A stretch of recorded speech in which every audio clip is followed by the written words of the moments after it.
Welcome to New Moon Cycle number 10. New Moon is a weekly Battle Network 6 round-robin tournament with an open format. Open meaning everyone can see each other's setups, and everyone can schedule their matches when they want to.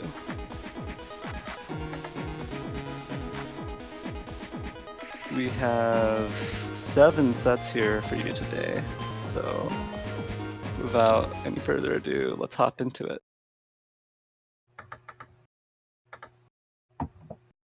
Yeah, so for our first set, we've got Salad versus KayThree. Salad running a very unique setup with the Humor Glitch and the Bug Riser sword. So we'll be staying in a base form, not using crosses to go for those ×2 procs, and also hoping to draw a Bug Sword and start slashing away at them. Yeah, the big thing here would be the Humor Glitch, giving Salad that ×2 proc on the on Anger and Full Sync. There's also the Shield in Salad's Natty Cost. Other than that, Salad doesn't have any support programs like Beat or Rush, so KayThree won't have to worry about Beat taking any mega chips away. KayThree and Salad both running an S code. Big difference here being Gregar versus Falzar, and KayThree can be relying a lot more on chip damage, especially mega chips, with 6 natty chips using Meg Folder 1. Yeah, so they've got some similar folders, both with the S code. They both have Flash Bomb, they both have the Machine Gun, but KayThree also has a B Banish combo in his folder. And they both have, yeah. KayThree also has a Mine, which is pretty rare to see in Battle Network 6. You don't see Mine played too often, so it'd be good to see if KayThree can get that to work out for him. Yeah, Mine is one of the harder chips to use because you can end up sabotaging yourself with it. If they run into it at the wrong time, then they're actually going to get the mini invis flashing effect, so you won't be able to hit them with a follow. Yeah, it was a lot better in previous games when it did 300 damage. Unfortunately, nerfed to just 206. At least it can still break life aura. But yeah, so I think that's it.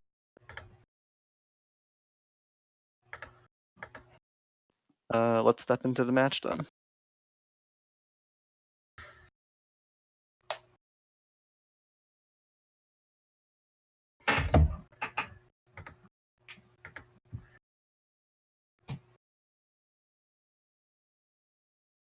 So it seems to be from Salad's perspective.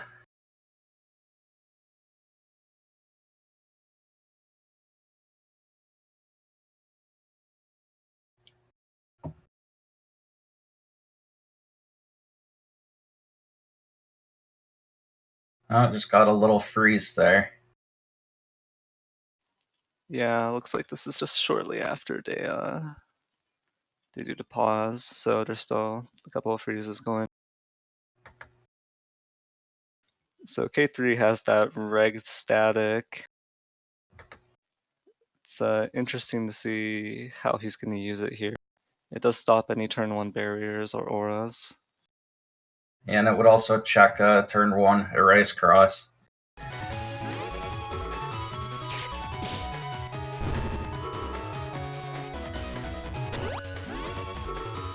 So both of them throwing out anti-damage. KayThree trying to set up this combo, but Flash Bomb gets blocked by Shield.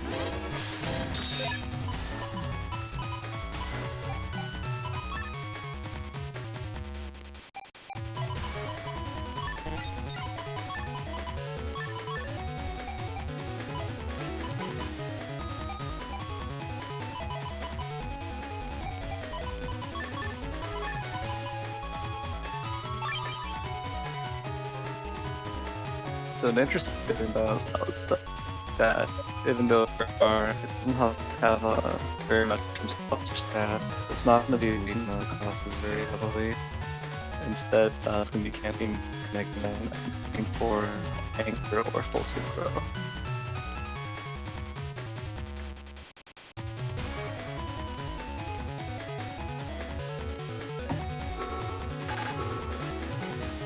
Just needs down.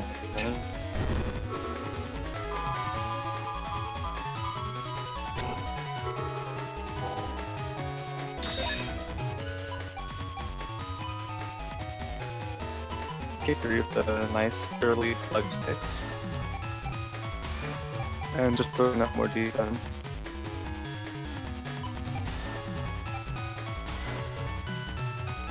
It looks like he wants to play forward, so if you can bear 200, is gonna let him do that without too many parties.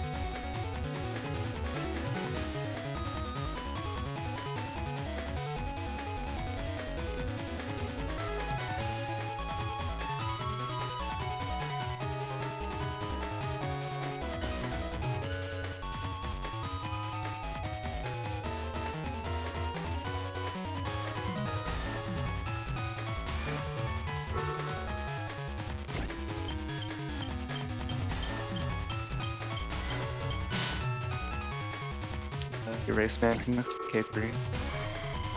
And a mine on one of those dead panels.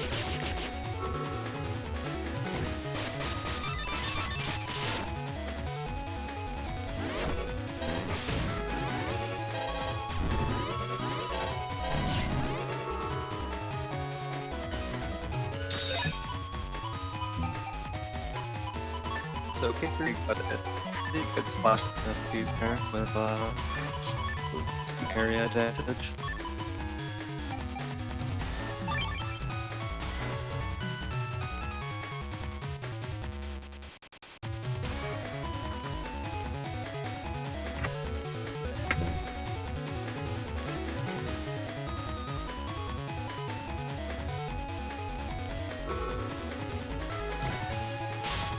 The chip man from KayThree also back.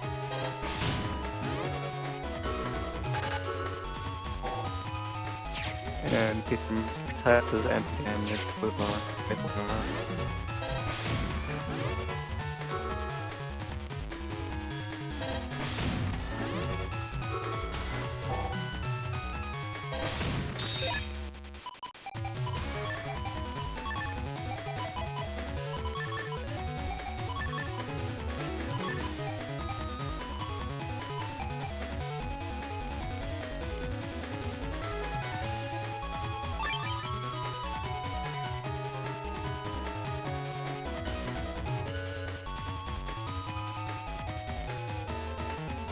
Pretty big lead here, taking on about 1100 HP from Salad.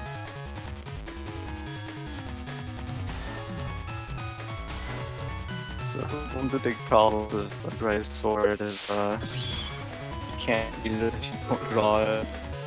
You need a +1 area to guarantee that Salad is playing off his advantage here.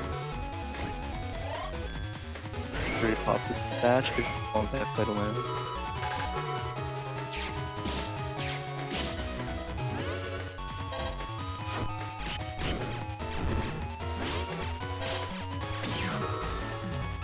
So I guess the bolt times 2 here. Covers a pretty decent chunk of HP.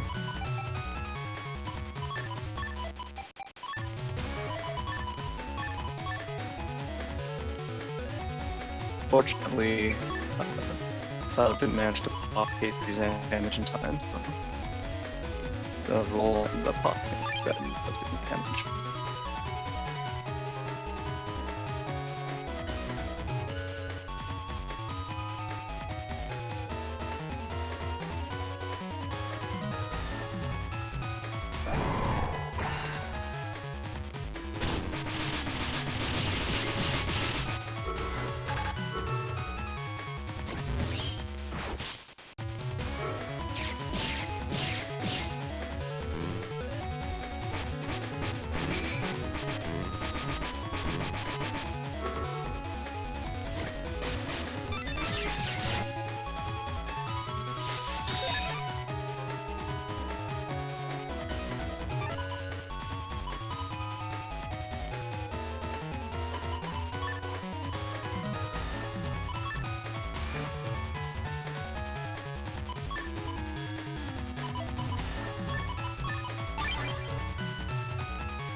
Hello, gamers.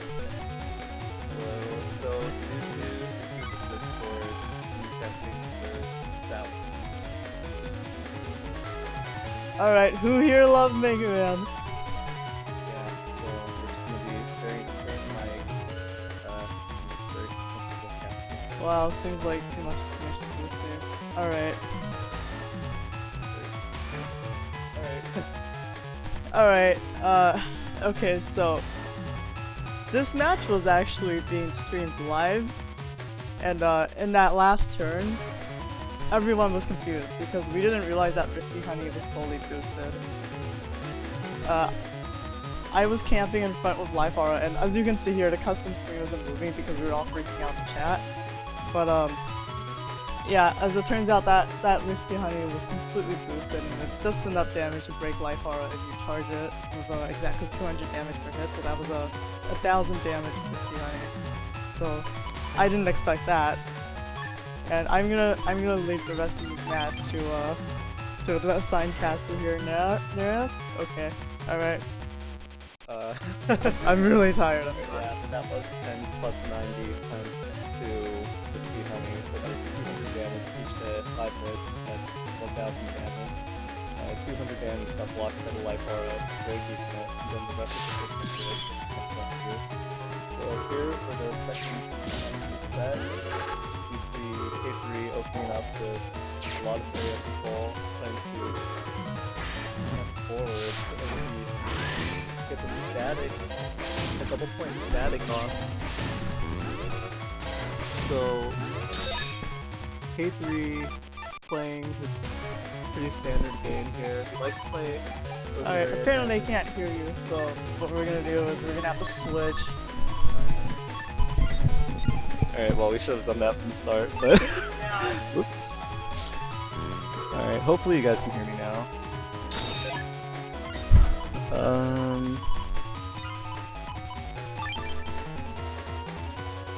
So KayThree ends up eating a blind from a flash bomb.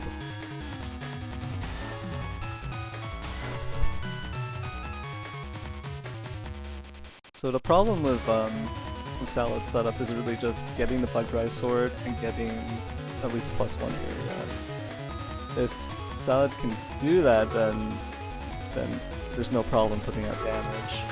So KayThree manages to protect Dust Cross with a combination of his Warp Glitch and this Barrier 200. Barrier 200 gets knocked off pretty quickly by Slash Man's P.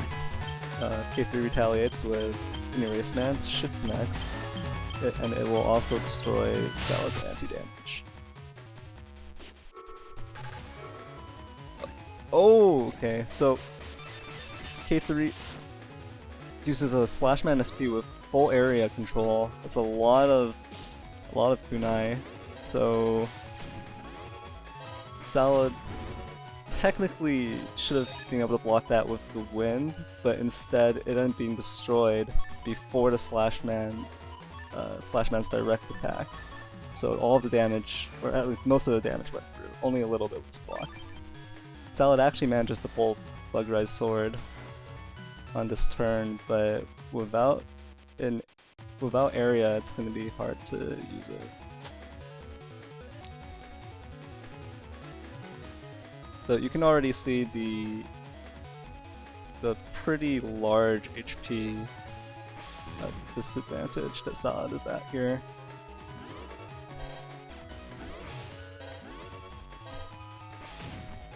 Looks like Salad is waiting to time freeze counter with this Invis, but instead just ends up using it, and it gets eaten by Rush. Salad does manage to get the Bug Rise Sword out before the end of turn, but is still sitting on that Natty chip, and one other chip past it. I believe an area grab. Is that a... No, it couldn't be. So, even though Salad has popped Bug Rise Sword, there is this not much Salad can do here unless KayThree continues to camp forward and just eats it. The Invis goes through. And KayThree does not react to these Bug Rise swords. He gets sent back with the grab banish, and Salad actually manages to get +1 area on him. So this is actually a good situation here for Salad, despite having a 1300 HP difference. This could quickly be reversed.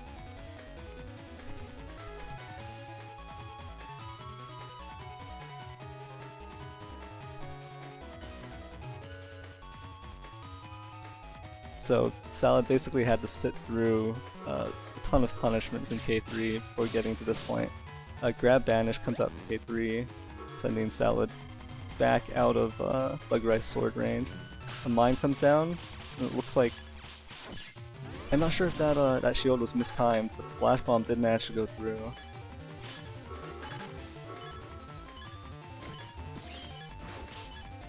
Element Man Fire comes down from KayThree, adding a little bit of damage.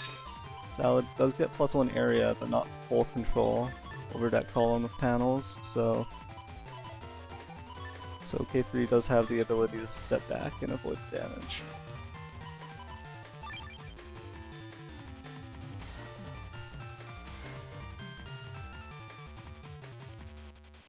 So keeping in mind that Salad doesn't have any recovery 300s or anything in this folder, I think the only way for Salad to claw their HP back up would be to use the roll 3. Salad gets hit by another grab banish, followed up by Judge Man. But Salad doesn't need the time freeze counter that Tengu Man with the invis because of the grab banish taking priority over that Judge Man. It looks like waiting for that ×2 proc, doesn't manage to get it before end of turn.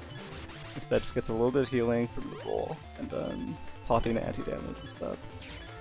Also not managing to get full control over that column of panels again. KayThree kind of just camping forward, trying to stop an area lock from happening.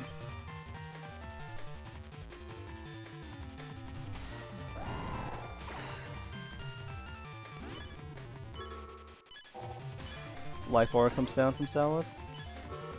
And then, oh, so this is it.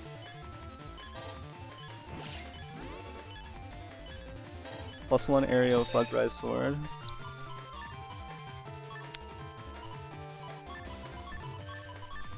Not sure what KayThree has left to push back against this.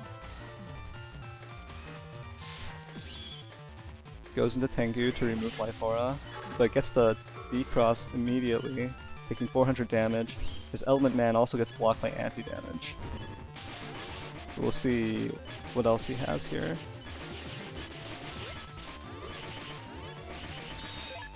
So both flash bombs go down thanks to the hub batch. Those buster stats coming in handy. Salad is at the end of her folder now with just Erase Man and Ground Man SP. KayThree going into Spout Cross for that charged Aqua Dragon. Salad's down to 1 HP here. Oh, but this isn't going to be enough. It's going to leave KayThree with 1 HP. KayThree manages to take this match. So that was a good set from KayThree. Unfortunately, I think Salad got a really late Bug Rise Sword on the first match, if even managing to pull it. I don't remember even seeing it get used very yeah, like that was... So the first match, that was really unlucky. And the second match, Salad played well, but didn't manage to reverse the area control until much later, and KayThree playing forward managed to protect that one panel, managed to prevent a total disaster. Bug Rise Swords just slashing him over and over. Only got really forced into that situation at the very end there. So the ×2 Ground Man SP was not enough damage to break through the undershirt. Otherwise, that was a really close situation, a really good match, and kudos to both players.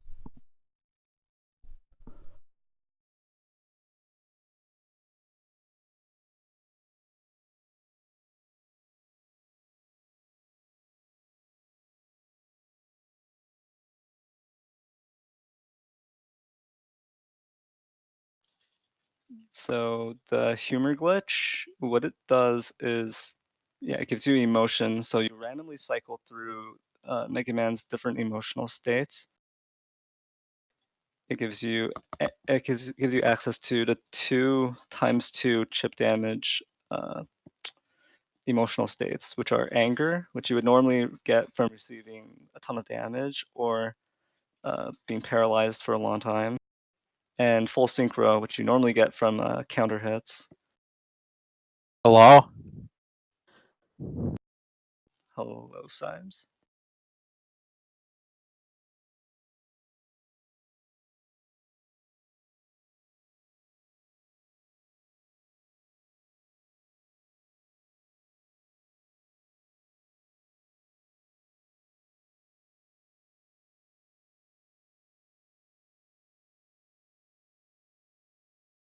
So you normally see a lot more humor in Falzar, but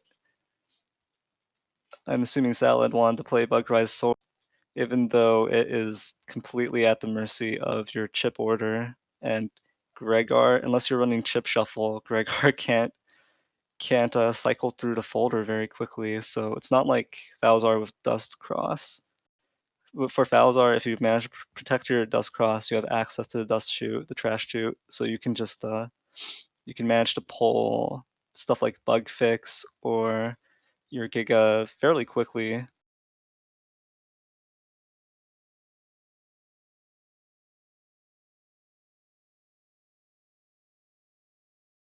So even though Salad was at such a big HP disadvantage for so long, we did manage to see what happens when Salad meets their optimal conditions for Bugrise Sword. You just end up putting out 200 damage over and over. It's a lot like BDT without the paralysis. And we saw the ×2, the D cross on Tengu Cross that KayThree went into as a trade-off for taking off Salad's life aura. So Bugrise Sword is a strong end game closer, but if you don't pull it in time, then end game, this just before you can even get any usage out of it. The only chip bans in this format are illegal chips, so chips you could not obtain or play normally in the US version of Battle Network 6. So that means like opposite side Gigas. If you're playing Falzar, then keep your hands to yourself. You can only play Falzar Giga. Same for Gregar. And then the Japanese exclusive chips. So you can't use the Gregar or the Gregar Giga itself if you're playing Gregar, because that is Japanese exclusive.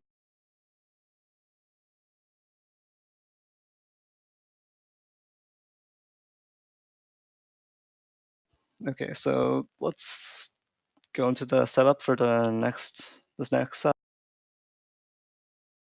which I believe is Snugs versus Thiago.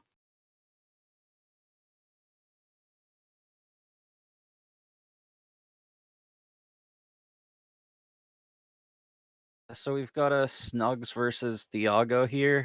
Thiago's running a folder pack too, which is always nice to see. So he's got a 7 navies, including a bunch of SP navies. He's got a Erase Man, and he's also got a Proto Man and Ground Man, in addition to the normal 3 star code navies. Yeah, he's got a lot of damage from those. He's also got a Hub Batch, which will give him a max Buster stats. So it's a B banish as well. So he is a very strong folder if everything he gets works out for him. Yeah, he has full defense here as well from 3 anti-damages, 3 invis. So he's got a lot of damage, he's got a lot of defense. He has a shield Navicus program that he can use to mitigate more damage.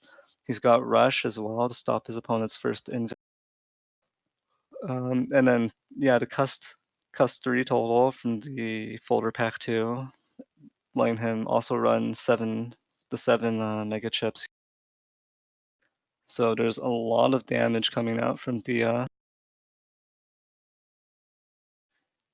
And all of that is alongside the B banish combo, of course.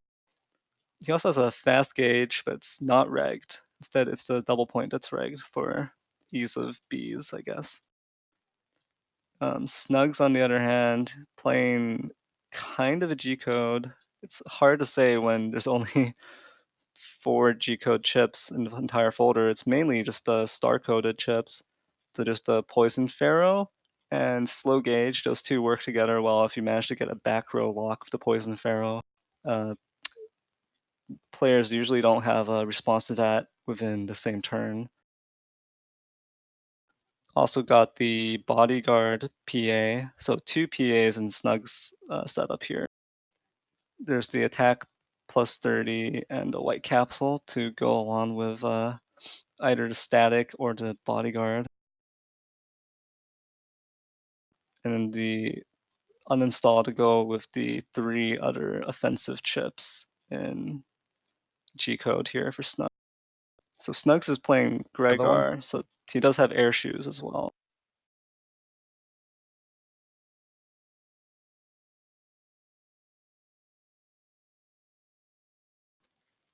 So Thea's Geddon, if he wants to get good mileage out of it, is gonna have to either be used to specifically destroy the field, or it's gonna have to be used to counter something like not really sure, like well, Poison Pharaoh potentially. If it was a time freeze counter right there, then the Poison Pharaoh would just drop into the hole and it'd be wasted.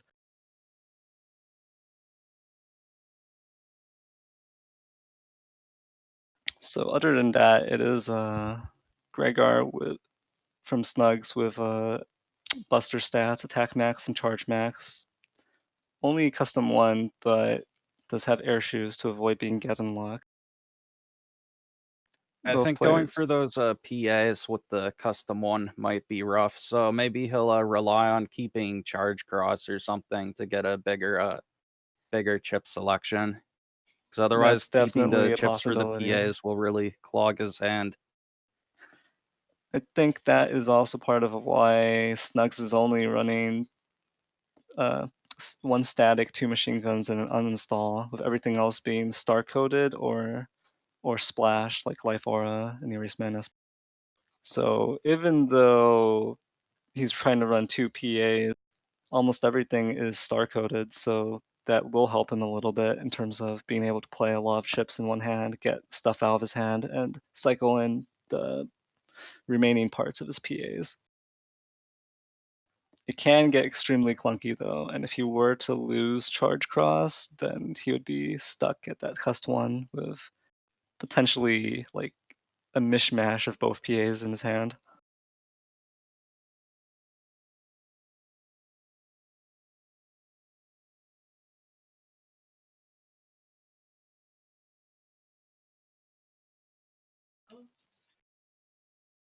So I think we're ready to step into the match.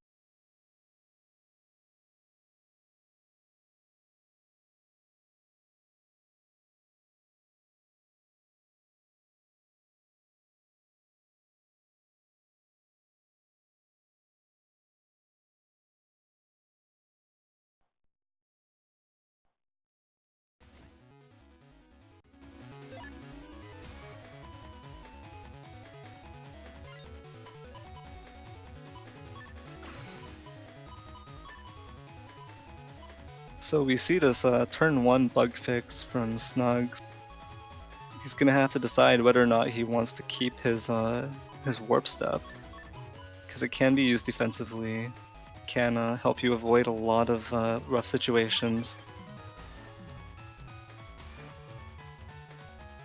Yeah, he's going for that charge cross already to try and increase the size of his custom screen onto later turns.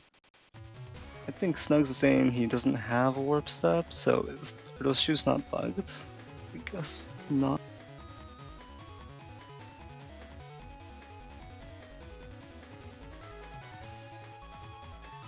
Oh. Yeah, so he's only gonna get the broken panels, which won't affect him as long as he has air shoes. So there is no downside to using the bug fix immediately.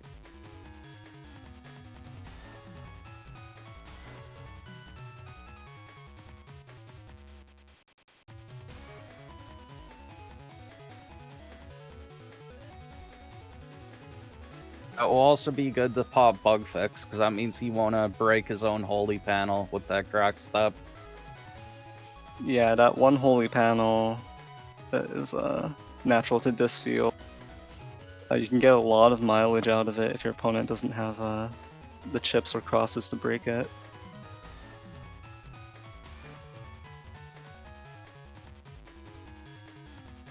Thiago's really thinking about what he wants to do on this first turn. Yeah, possibly trying to predict what Snugs is gonna do. Maybe trying to figure out which natty chips he wants to use or which ones he wants to save for later. Because the interesting thing with this Element Man is he can use it for D crosses against like Charge or Elec cross, but he does get a lot of value out of it if he also goes for Grass. He would also get rid of both Holy Panels and be able to set up for a Blast Man SP afterwards as well.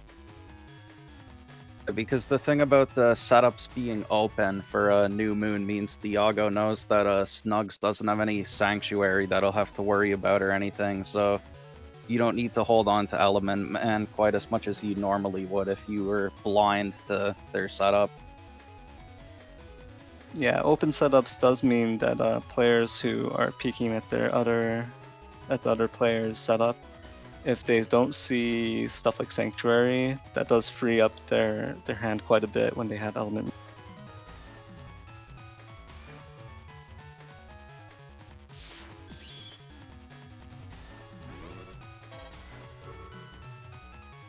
And there it goes.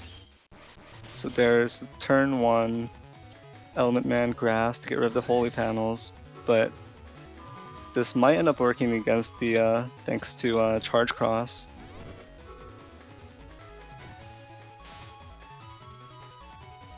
Snugs manages to land that Poison Seed on the center panel, turning every single panel there into poison.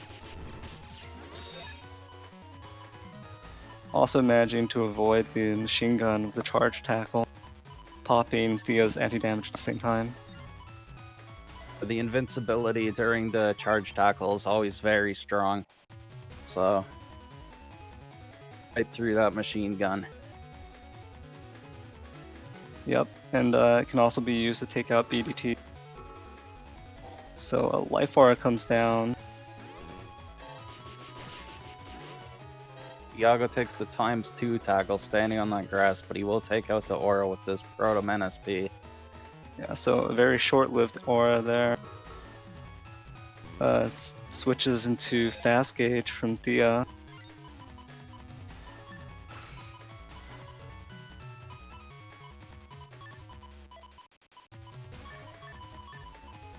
Snugs is giving up the charge cross, opting to go for a luck cross this turn.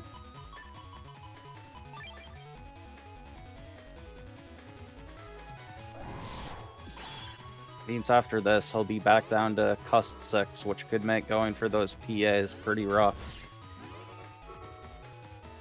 The Erase Man SP misses. That could have been a really bad situation for Snugs if it connected. He wouldn't have been able to get the rest of his chips off this. So Geddon comes out from Thea as well, but Snugs shouldn't be bothered by. Thea does not have uninstall, and Snugs does have air shoes, so.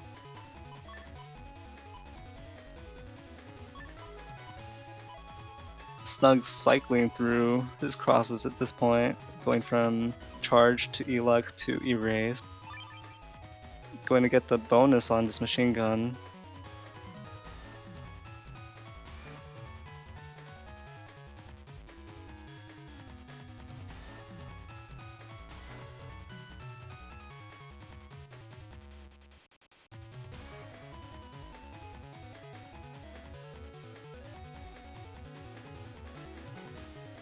I'm not really sure why he gave up charge and is now already giving up Electros, but he will get the boost on that machine gun.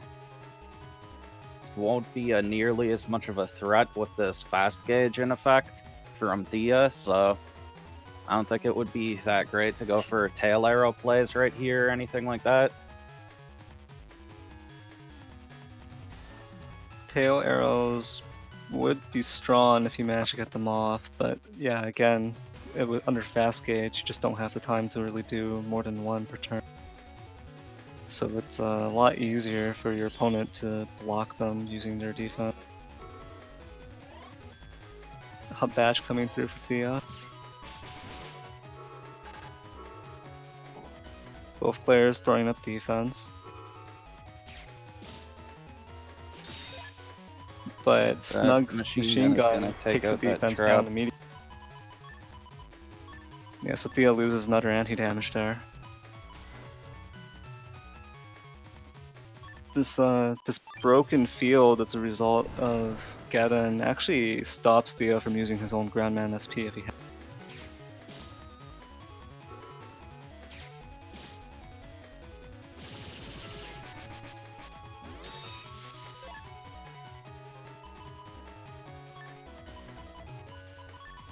So Thea runs out of the Beast Out turn, reverts to base Mega Man, and goes into Tomahawk here. Snugs is opting to use his bodyguard components individually, and a Risky Honey, a charged Risky Honey times 2 if the double point comes out from Thea. Unfortunately, it is end of turn, so Snugs manages to pull Cust up and get access to some defense here. We'll see if Thea can make this connect anyway. With both the invis and anti-damage, it should be difficult for Thea to guarantee these bees connecting. It is also only one set of bees, so I believe it would be 140 times 5. Well, that's actually gonna get him. Oh no, the rush comes out. Oh. The Erased Man connects as well, taking anti-sword.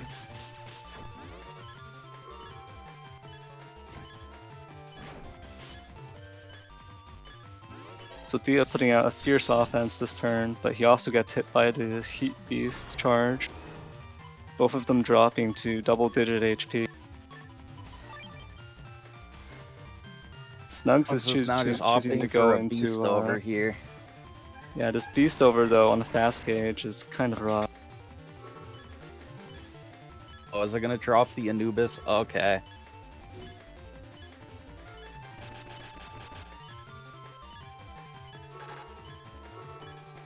If it dropped the Anubis right on Thiago's head, that would have been very silly. Yeah, there was the potential for that happening, so that would have been tragic.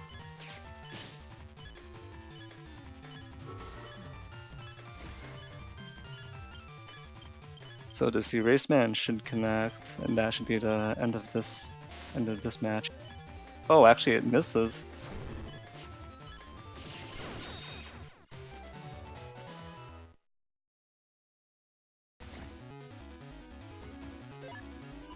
Snugs takes the first round with the Beast over Anubis. I guess you should think twice before you trash talk Anubis. It's true, it's not much damage, but sometimes you don't need all that much. Anubis is very clutch in those end game situations with both players at low HP. It can make all the difference for sure. Yeah, it does pierce barriers and life aura, so those don't give you any protection against Anubis or Poison Fairy. Looks like a turn 1 B play from Thea. Ooh. Oh, getting hit by the anti-damage actually spawned a second swarm of bees which connected. I don't know if I've ever seen that before. I don't think it's too uncommon, but I think that may have only been possible because Snugs was standing so closely. I think if Snugs was on the back panels, that wouldn't have been possible. So Snugs loses a ton of HP off of the double-pointed bees.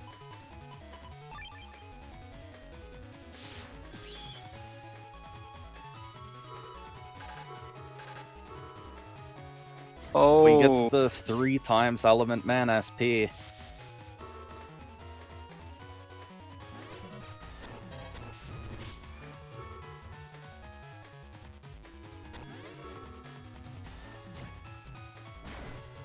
so the Blastman SP connects, but not on grass, thankfully.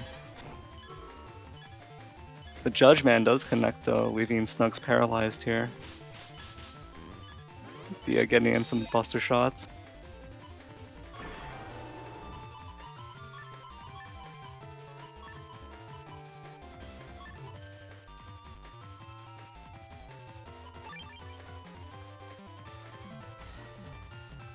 So I think Snugs forgot about that anti-damage.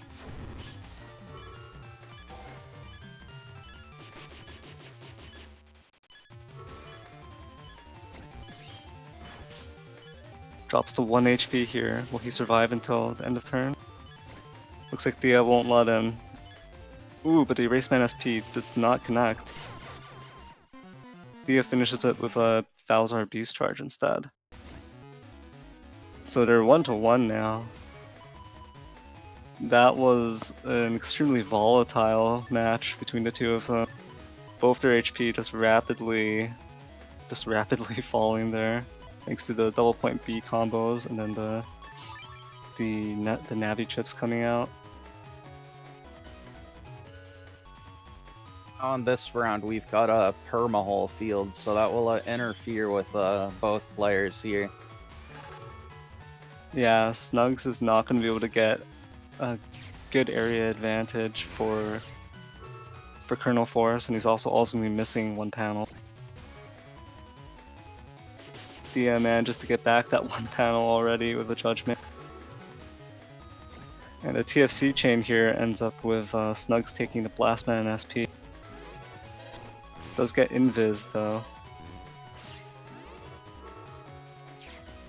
And the +1 area letting him get more slash man shots in there.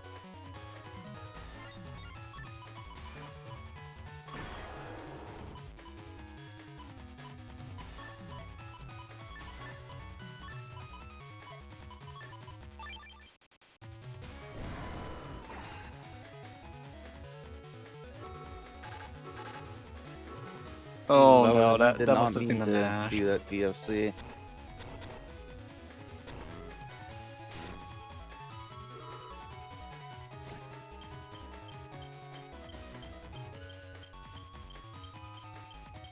So Snugs loses out here on that Eraseman SP damage. Thea throwing up another anti-damage end of turn. Snugs does have a good hand here though. He's drawn his bug fix as well as the life aura and then his anti-damage.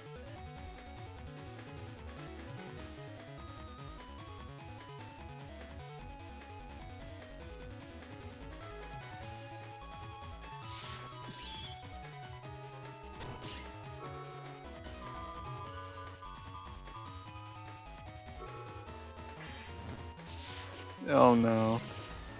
Looks like the beast combo.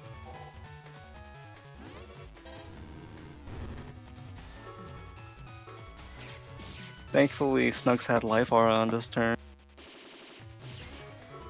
Yeah, just to block off the bees.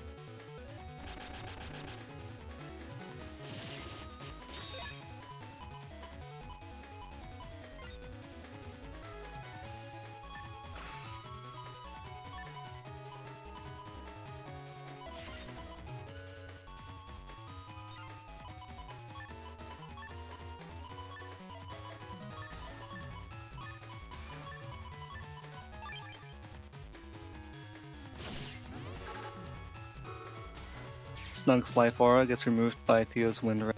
Thea also plays an not an area grab here. Blocks the element at man SP with a time freeze counter anti-damage. And pops Snugs anti-damage with his own Tomahawk charge shot. Ooh, this ground he man gets SP. the ground man SP on ×2, and that's gonna finish the match off right there. Thea takes it 2-1. So congratulations to Thea and Snugs there. I think both played well. Thea managed to just get that ×2 on the ground man. So the super holes there. Oh no. So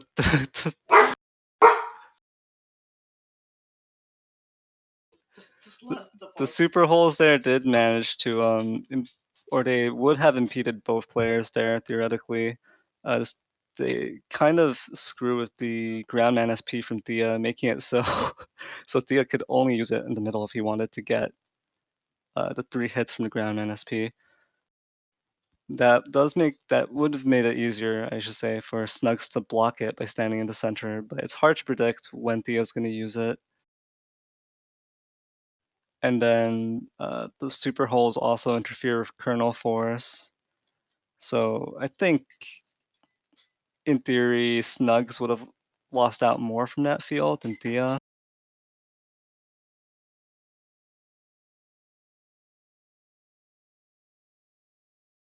Snugs didn't manage to get his PAs out in that match either, so it's pretty rough. That is just a result of playing with only cust 1 and not staying in charge cross for long enough. You do need those 2 extra custom slots, those chip slots, if you want to get those PAs out in a timely manner.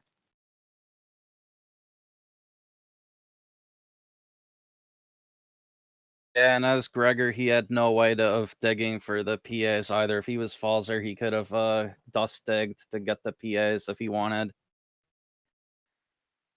We never got to see the Poison Pharaoh or Bodyguard come out. Yeah, in any case, well played to the both of them. And I think we can jump into the setups for the next. So next up, we've got Symes against KayThree, who we already saw against Salad earlier. Yeah, KayThree with the S code setup in Falzar. He is running the 6 Navi chips thanks to his Meg Folder 1. And then Symes with an H code running Big Hook and Gregor. The Navi cust looks pretty standard here with Buster stats and then plus 1200 total HP. It's really beefy Navi cust here. But this H code is really interesting. The Sandworm 3 Machine Sword. A lot of chips you don't see that often, especially the Big Hook Giga. This was a So, pretty fun folder to play. Going for the machine swords with Electros and stuff. So why did you choose to run Big Hook? Just for fun, and also just because the main thing I was going for was the machine sword strat and H code. I have a Giga in code, might as well use it, even if that Giga just happens to be a Big Hook. Okay, so it's like you built the rest of the folder first, or you had an idea in this code, and then you saw the Big Hook, and you're just like, okay, I'll take this as well. Yeah. I mean, the best combo you could get with it would be using, like, having ice panels set up, and then using a lance to push them into the middle, using another ice dragon to freeze them, and then going for the Big Hook. Like a ×3 damage with it, because you get the 2 hits, and the first one is on the Frozen enemy. So if you can manage to get that, it is actually pretty good damage. The problem is actually getting that in the first place. Yeah, I can see that being pretty hard to set up. And then there's lots of opportunities for your opponent to to either dodge it or to put up their own D.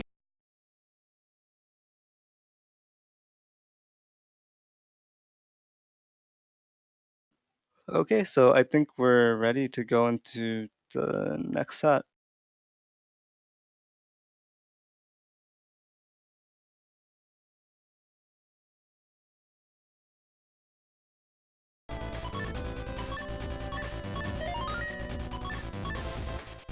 So jumping into Symes versus KayThree, it is another Gregar versus Falza.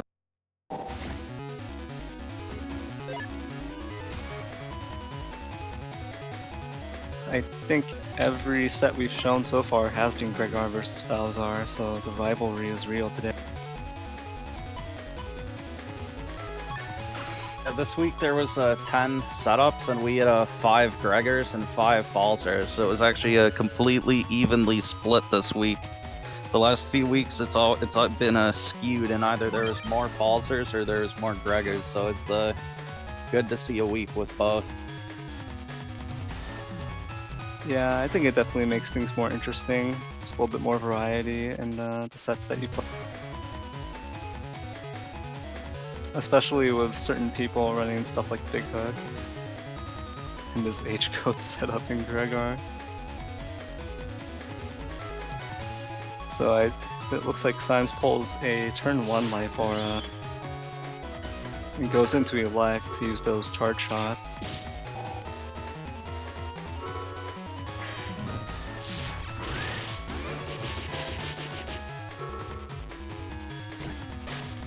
A big opening turn from KayThree here, already 1,000 damage. Yeah, I just blinked and the combo was already done. Yeah, you think you're safe when you pull the first turn life aura, and then they hit you with the double point static, and it's just like felt like I got hit by a truck there. Yeah, KayThree does have that reg static. He loves to just use it right off the bat. I personally played him enough that I'm really cautious of it on turn 1. I prefer to step up, try to avoid it.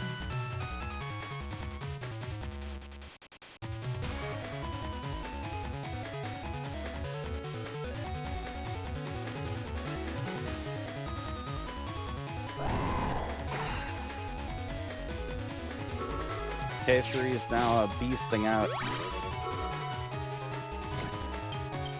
Looks like he manages to connect with this Erase Man.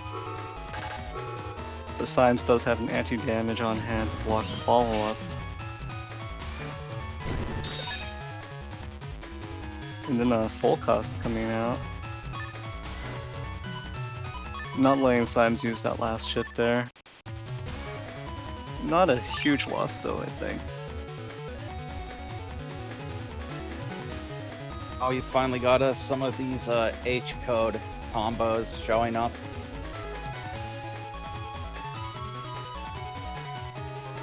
So KayThree actually created a ice panel there for you, so you're not row locked. Not sure if that was by mistake. I think it would have been preferable to use Element Man SP in that case, just to pop the life up.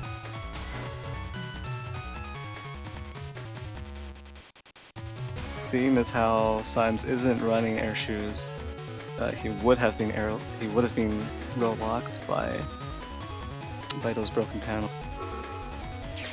Another area grab coming out from KayThree, as well as a mine. It's going to end up on one of these 2 panels. It looks like it ended up on the bottom one. Ooh, so the Elec charged Sandworm paralyzes KayThree, leading up to this clean follow-up for the rest of the. Both players end up paralyzed. I believe that was a Judge Man connecting for KayThree.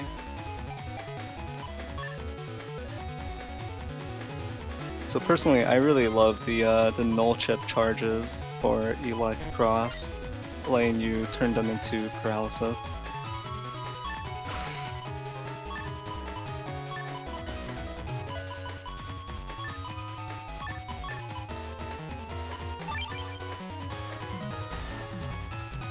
I think the Electros charge is, I think it's overlooked. It has quite a bit of underused potential. The one unfortunate thing is it doesn't work anymore if you try to use it when you're in Beast out. It's just replaced completely by the Beast charge. Like an Elect charged Super Vulcan or fun stuff like that. Ooh. So Symes does manage to get the combo right there. KayThree throws up an end of turn Life Aura and Bug Fix. It's true that it gets replaced when you're in Beast, but thankfully Gregar's crosses are really strong. Typically you're not going to be forced to go into Beast too early, so you can get some mileage out of your crosses without the Beast.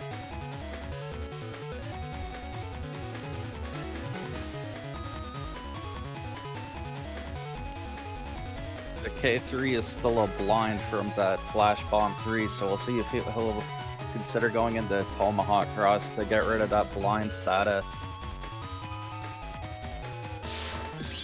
And there it is, you called it. Looks like you do manage to get the Wind Rack off. It sent him through the Geyser panel.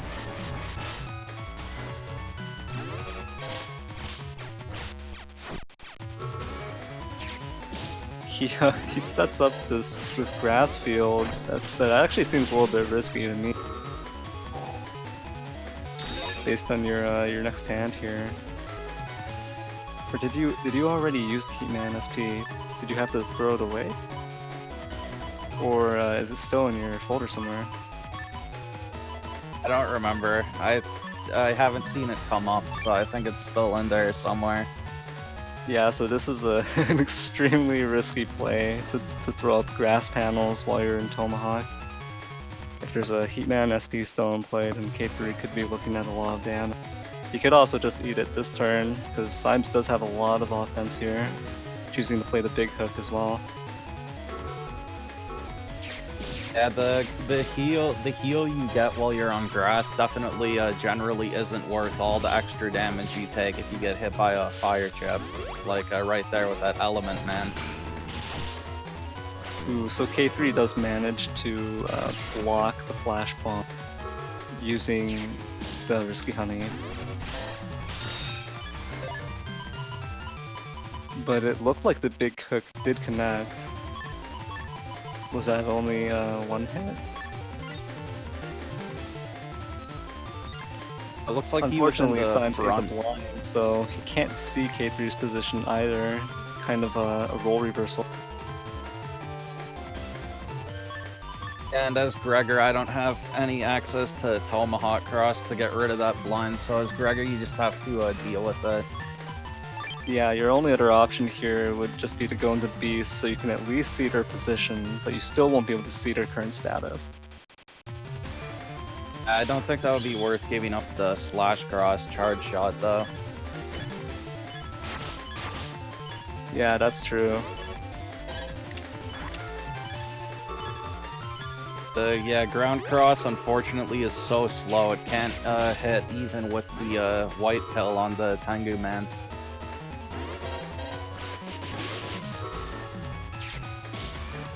So Symes does manage to get +1 area again, popping the anti-damage there at the end of the turn. There's the Heatman SP we were talking about earlier. So it was still here, it was lurking. If KayThree got unlucky and that came up last turn, or turn before I should say, then the match would probably be over by now.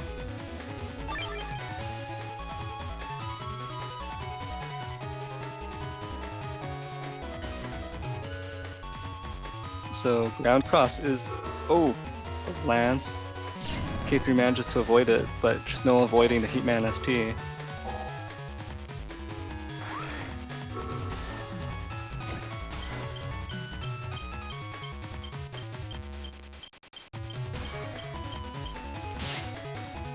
So KayThree takes a will loss close in this out the first match. round.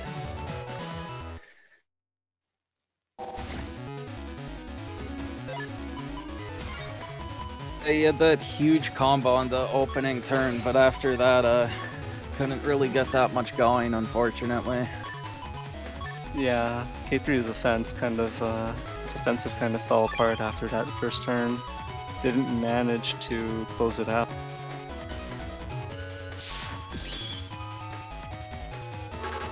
KayThree choosing to go into Dust turn 1.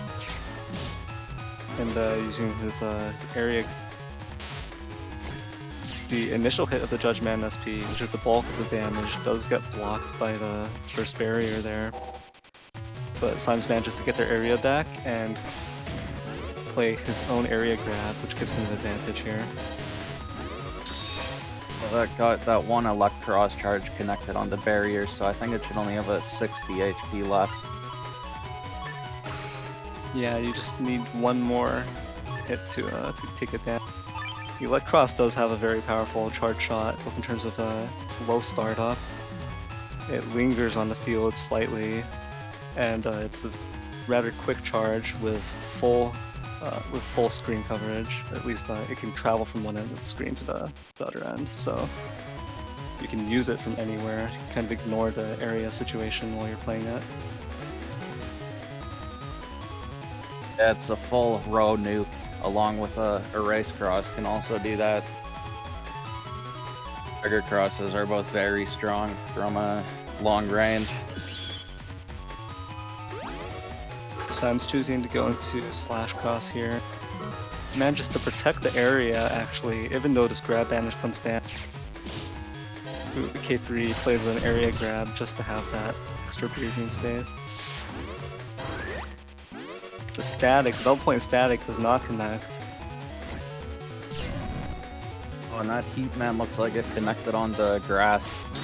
So that's a 520 damage.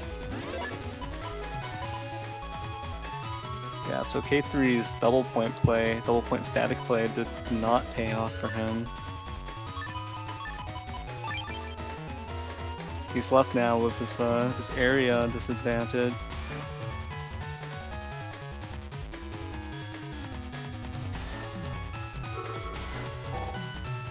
Life Aura comes down, at least stopping any more damage this turn. Ooh, and Symes loses slash.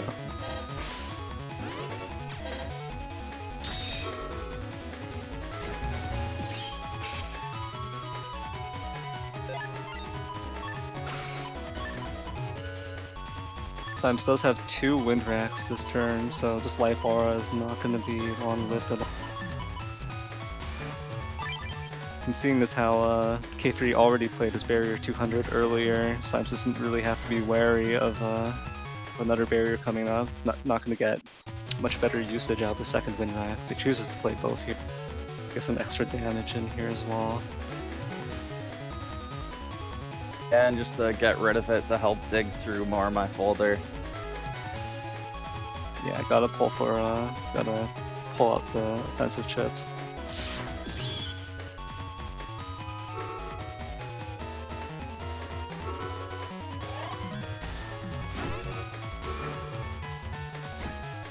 KayThree does manage to get his area back, Judgman. 5 books coming out, pretty decent amount of damage.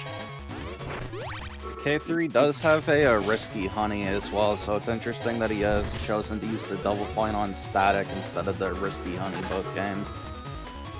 Yeah, the risky honey can be a lot more damage.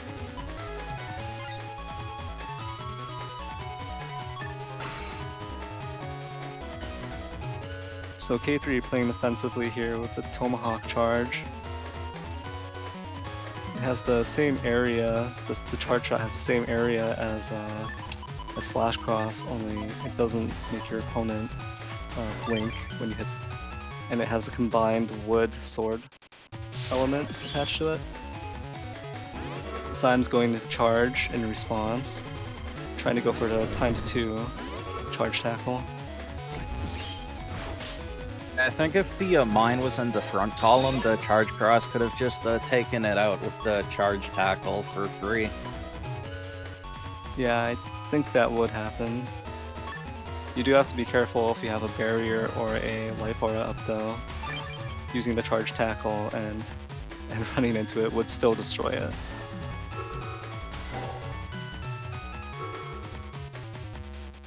So Symes Life Aura coming up here, along with his anti-damage. Ooh, but he loses the Life Aura to Element Man SP on grass. Would have broken it either way, but he does have some turn here to get a D-Cross. See if he can do it. Blocks the Tomahawk Swing with an anti-damage. And plays this end of turn area grab, just so that KayThree can't run away from the charge tackles, doesn't have any space to breathe.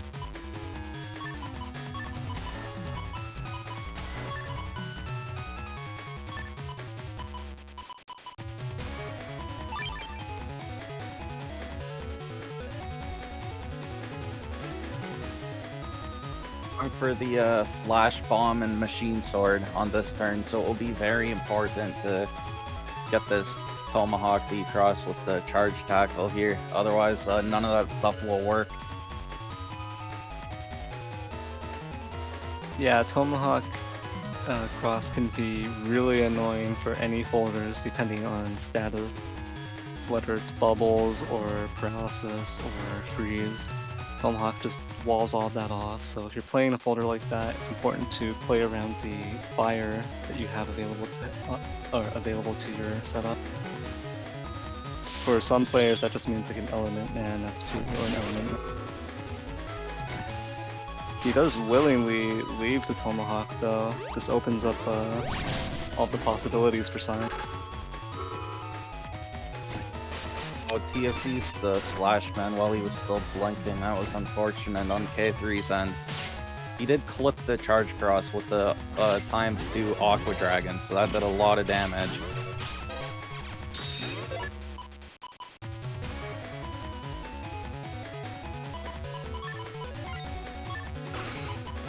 Yeah, that was those kunais do not do the plus 30 damage from any kind of boost from attack plus 30, so only the last hit gets boosted. In the case of attack plus 30 and double point. This Judgment SP is going to connect, do double damage and D-Cross KayThree, also being followed up by the Machine Sword.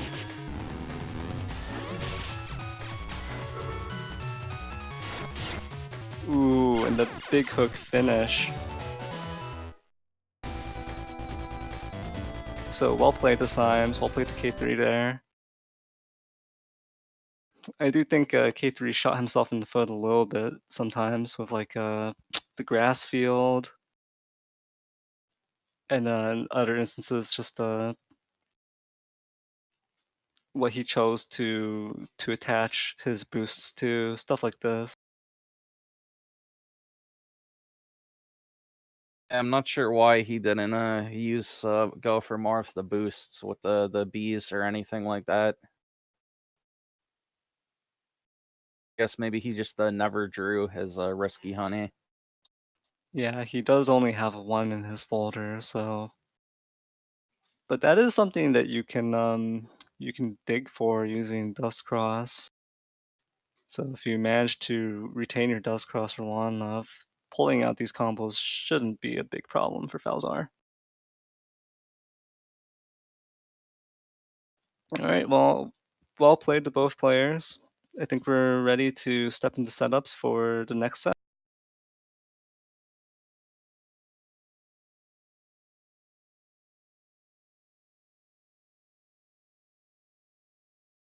So the next set that we have here for you is Honornite versus Snugs. We have seen Snugs before already. For Honornite, I think this is the first time today. He is also running an H code. No big hook though, just a hub batch instead. So H code does have a lot of different chips in it. Even though both Symes and Honornite are playing H code, they have very different folders. I think the commonality is just in the Flash Bomb 3 and the Aqua Dragon. They do both have, or they did both have this Heatman SP though, so. Heatman's obviously not as useful as a Blast Man, but if you have him in code, it's like, why not? That's true. It is a quite a lot of damage. Just 10 more damage than the Blast Man. Not really a big deal. So obviously Honornite can't run that big hook because he's not playing Gregar, he's playing Falzar, so instead he's opting for a Hub Batch. He does have 2 Recovery 300s as well to give him some more survivability here. And he has a very similar HP value to Symes from that last set as well, just has 50 more.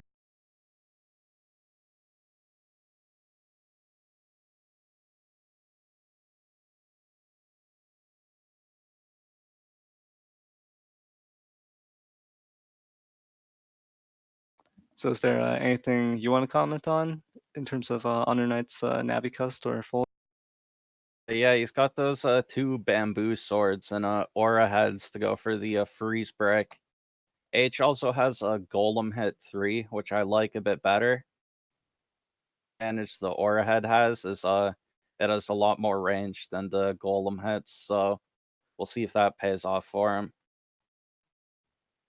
Sure, one of the really fun things you can do for golem hits is you can just go Tengu Cross and use Tengu Cross to pull them into the range of the golem hits. Yeah, that can backfire if there are holes on the field and they don't have air shoes. You won't actually manage to pull them to the front sometimes. So it really is positioning dependent as well. All right, so I think we're ready to step into the set time.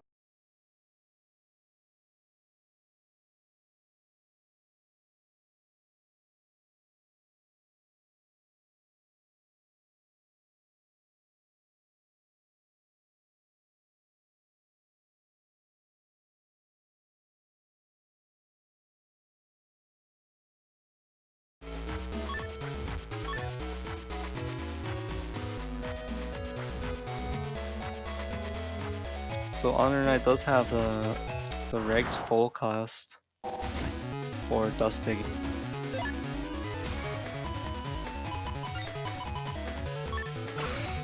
And yeah, so he goes to Dust immediately. He does have Bug Fix turn 1 though, so already he's got a good hand. Bug Fix and Life Orb. And this Life Aura is gonna block Rush, so he does have first barrier as well, so the static comes out, blows away the first barrier. Both players have this Bug Fix actually.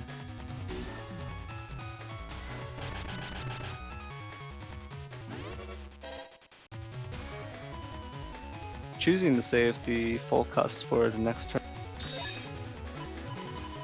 Snugs did not use any charge tackles there, even though if it connected on grass, it would have taken out the Life Orb.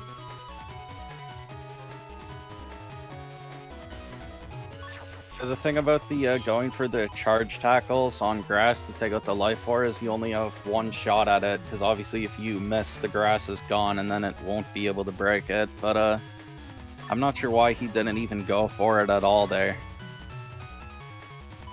Yeah, it's true you only have 1 shot. After that they can camp the panels that have no grass on them that you just created. Both players using the Element Man here. Snugs using it to take out the Life Aura thanks to grass. Ooh. So Honornite using it to get a D-Cross instead. That's going to remove the charge cross. Snugs Life Aura does go through thanks to that though.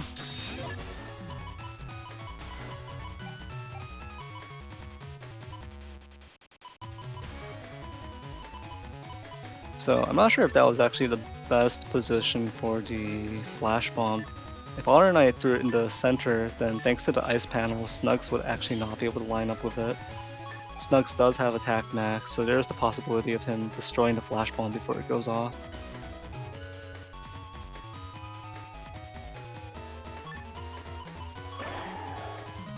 He does get a wind rack thanks to the dust egg, so we won't have to go into Tengu Cross here to burn the life orb, instead opting for a beast out.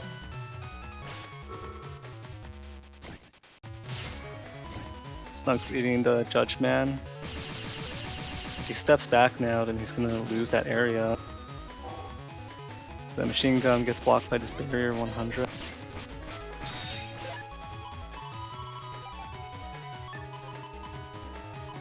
So there was an interesting interaction there. Snugs actually slid back into the flash bond and absorbed it with his life aura. That's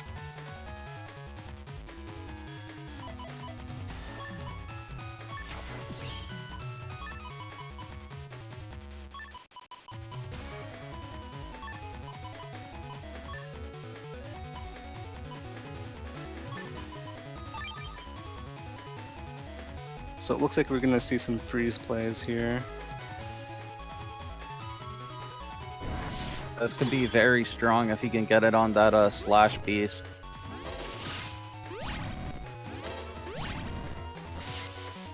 Ooh. It's gonna bring him all the way down to 1 HP. What a combo from Honornite with the charged ice dragons as well.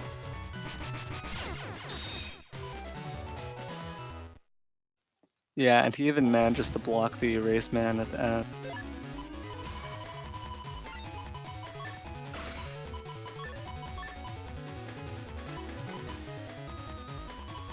So This Great center panel permahull can get in the way of his ice combos though.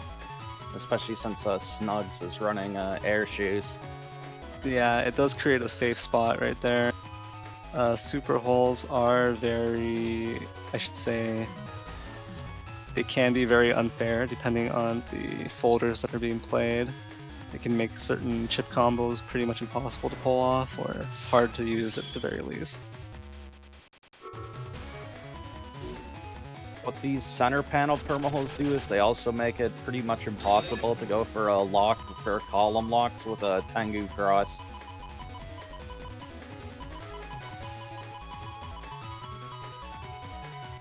So I think the full cust came out there immediately this time.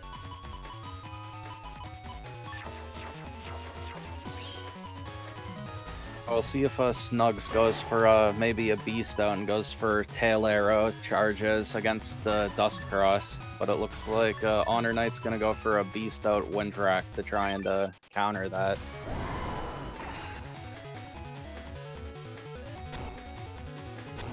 Ooh.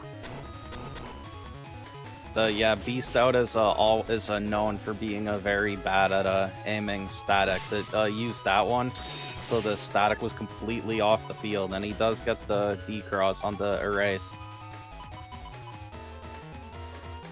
So that was a great turn for Honornite. He managed to avoid the damage by stepping through. And he connected with his own D-cross, so...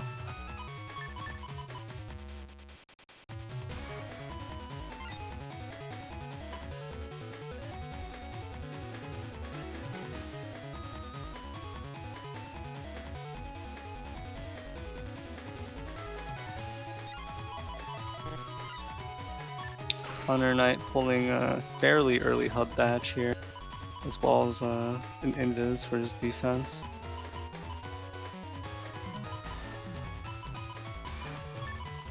He's also got both Judgeman and Judgeman SP, so his area is going to be at the very least neutral.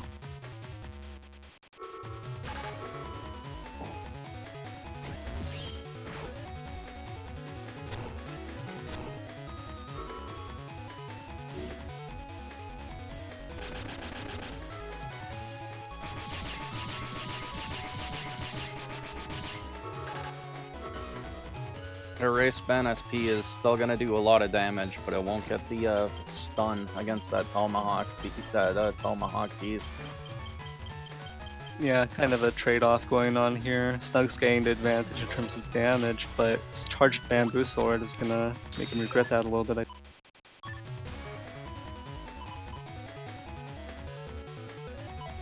So bamboo sword does do 150, I believe, so when you charge it, it becomes 300. And it does have a double D-cross potential on both Elec and Tengu. So it's actually a very It also doesn't cause shot. blink. It doesn't cause blink status either. Yeah. Ooh, so Judgeman SP does get blocked here by an anti-damage. Or wait, no, that Must have been What's the a anti-sword? anti-sword. bad he didn't get the anti-sword until after Oh. Honornite used the bamboo sword. So the Kernel Force comes out here. The thing is, I think Snugs could have actually stepped into the Tomahawk Beast Charge, because I think the Beast Charge is actually also Wood Sword. I could be wrong here. I think it's just It's I just think it's wood? just pure wood.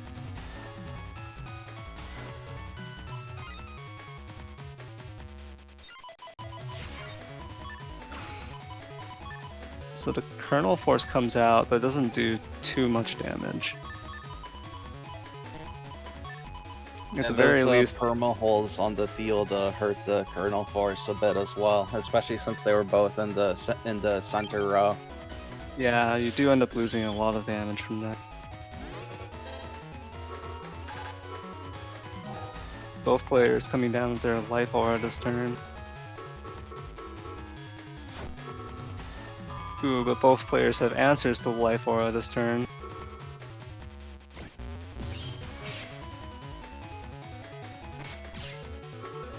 But that erasement is pseudo break, so that's gonna deal a ×2 damage on the freeze, and that should do it.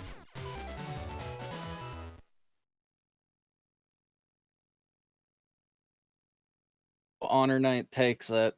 That could have been a very good turn for Snugs though, if had he survived that, but Yeah, I mean, well played to both players.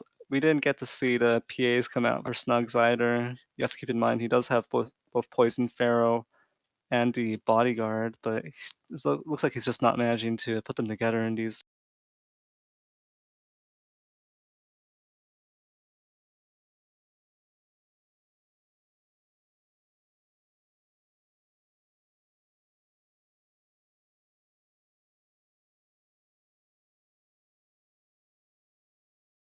So our next set, I think, is Player Zero versus Salad. yeah, we already saw him Salad with the Humor Bug Riser sword, a very unique setup. Player Zero here is running a Bug Death Thunder with a Code. He's got a Super Vulcan, he's got Muramasa, so some very strong chips in there. Groundman and a Star Code instead of Groundman SPG Code, which Groundman is the strongest of the Star Code navies. Even in a just Groundman V1 can still deal 180 damage. It check to slash cross and just a good chip to throw away if they have beat. Yeah, the Groundman is definitely fairly versatile, even though you would think it isn't really. It also has the potential to break and crack panels. So what's interesting about Player Zero's setup here is that he's running Super Vulcan without any boosts. So he does have the white capsule to go along with it, but there's no double point as far as I can see, and no attack plus 30 either. So the way he's going to be using it is as a follow-up for his Bug Death Thunders. When he has 2 Bug Death Thunders on the field, he's probably going to throw out the Super Vulcan while his opponent is busy dodging them left and right. They'll be I traveling mean, even along a without row. a attack plus 30, it's still a 500 damage in Beast Out, so that's still nothing to sneeze at. Yeah, and it helps confirm the BDTs on the field if it does land. It heavily restricts his opponent's ability to maneuver away from the BDTs anyway. Does have the regged full cust here, but only 3 area grabs, so if his opponent overpowers him in terms of area, I think there's not too much he can do. So I say Banish and M code with that Muramasa, so and a Judge Man, of course. So it's not too bad in terms of area control. Yeah, he does still have the 2 answers to that. The Muramasa is interesting. I think we haven't been seeing too many players choosing to run it, but it is the potential 500 damage reversal. With Muramasa, the more HP you're missing, the more damage it does, up to a max of 500. And if you land it on Tengu, then it will do ×2. So there's always the potential for a 1000 damage reversal there and a decross. Unfortunately, Sad is playing Gregar, so there isn't going to be any potential for ×2 damage of the Muramasa, but it can still break Life Aura, it can still do a huge chunk of damage. In the previous games, it scaled all the way up to 999 damage. But back in those games, it was a mega chip, and there was also no beast out to use with it to make it easier to land. So it's a trade-off in Battle Network 6 since it's a standard chip now. So I think it's interesting that both players are choosing the Bugdeath Sword and Bugrise Sword to use because these are the, I guess you call them like the brother or sister Gigas for both versions here. Both of them consume bug frags to put out basically a dark sword or a dark thunder, and they are kind of similar in that they both do 200 damage, enough to break Life Aura. They're both really strong late game, but the difference here is that Bug Theft Thunder is kind of strong late game, even if you don't have area control. Whereas Bugrise Sword, you need +1 area to guarantee it landing, so you do have to save an area grab. You do have to play well with your area control in order to have it have an impact. Yeah, the one big advantage that a Bug Rise sword has is it charges a lot faster than Bug Death Thunder. So especially if you're running it with uninstall, if you can uninstall the BDT, you can just keep flinching them or getting a BDT out on the field. But unfortunately, Salad has a S code which has no uninstall, so she won't be able to do that to player 0 here. So that will make it a lot harder to stop him from using those BDTs. Yeah, and Bug of Thunder does tend to come out a lot faster too, thanks to dust digging using the trash chute available to Dust Cross for Falzar. Whereas Gregar is really at the mercy of the chip order. If it's at the end of the folder, then there's not much you can do without chip shuffle. So I would expect player 0's Bug Death Thunder to come into play sooner than Bug Rise Sword. And that might be a problem, especially without the uninstall. There isn't a really high potential for a reversal here if it does go into the late game. Salad does have a couple of machine guns, so she'll need to get those to try and decross player 0's Dust Cross. But I think we're about ready to go into the match here.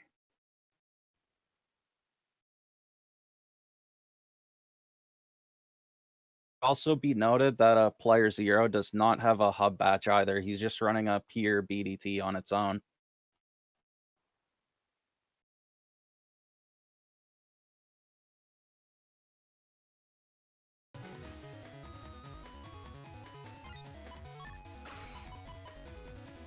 I would expect this match to hinge heavily on whether or not that uninstall connects actually for player 0, because Salad does have shield. Shield being intact late game is going to stop Bug Death Thunder.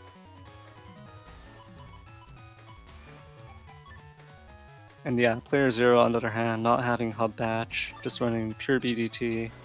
That does mean if he does get area locked at the end, he will not have a shield to block some of the Bug Rise Sword.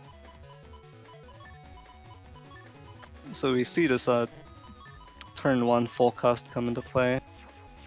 Player 0 immediately digging, and he pulls it. It's an extremely early Bug Death Thunder. You don't normally see it all the way on turn 2. That cust 8 is working out for him there. Yeah, if he didn't have cust 8, it would not have come up. He would have had to wait another turn for it.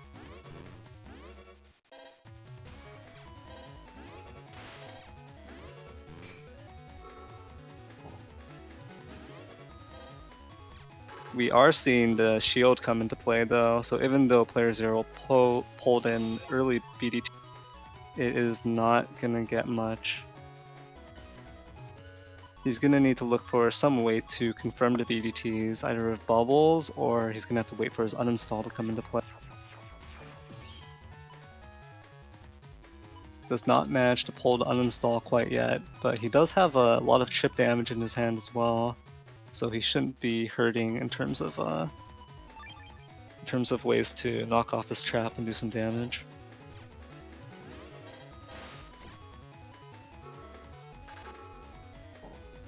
The Magnum gets blocked by Invis, so Salad does retain that trap.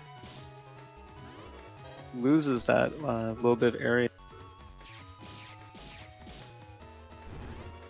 And also, it looks like a Salad is client since the Bug Death Thunder went off the field while Salad was invisible. Yeah, so that is a client-side advantage that you do get against BDT, which can help a lot.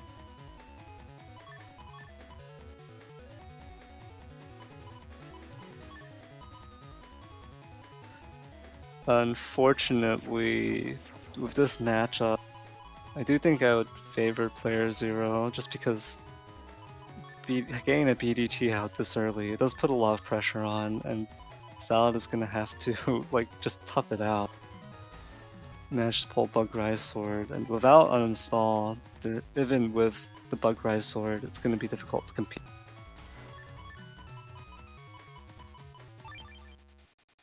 And here's playerzero's uninstall attached to a machine gun, so it will break through the anti-damage as well. Rise up sword.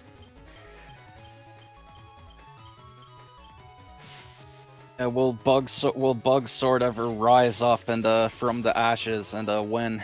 We'll see. playerzero gets the uninstall, so Salad now loses that shield. So no real way of dealing with those BDTs now. So Salad does still have a warp step. It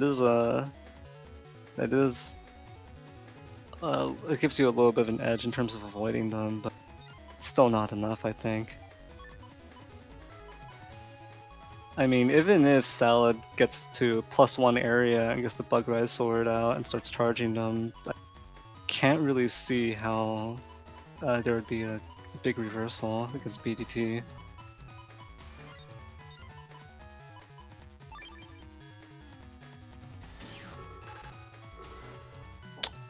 The ×2 Slash Man does get blocked by Invis. When you get the ×2 effect from Anger or Full Synchro, it does actually boost all of the Slash Man. So even the Kunai will get the ×2 effect, unlike with +30 or with Double Point. Both of those BDTs leaving the field while the anti-damage goes off, and also using the Warp Step to dodge the Bubble Star.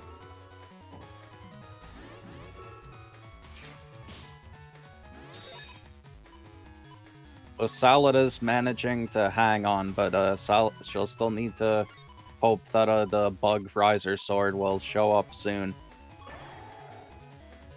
Yeah, it can be back. really brutal without Dustig. That's why I like our Bug Riser Sword a lot better when we played the reverse Gigas form, and it was a really fun thing to play. Yeah, Reverse Gigas was a really fun format. I'm hoping we play that again sometimes.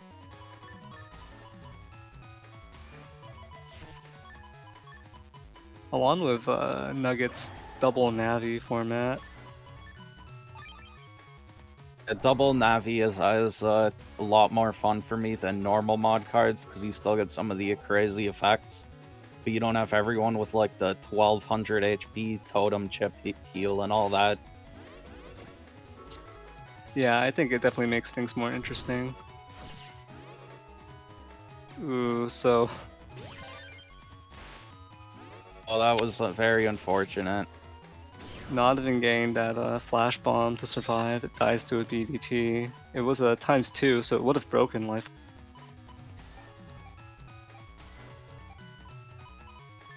Salad also got playerzero knocked is into a still lot at of a damage. full HP as well. Yeah, so what you're seeing here is just the effect of getting BDT so early against Bug Rise Sword.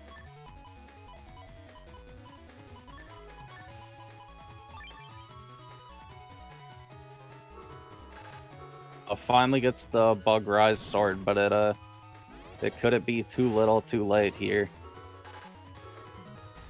Both players going into invis. But really, I think even with the invis, it actually favors player 0. Has time to get a BDT out onto the field.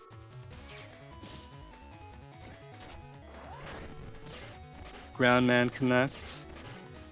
Does end up doing a huge chunk of damage there, especially with Salad only having like 200 left. Ooh.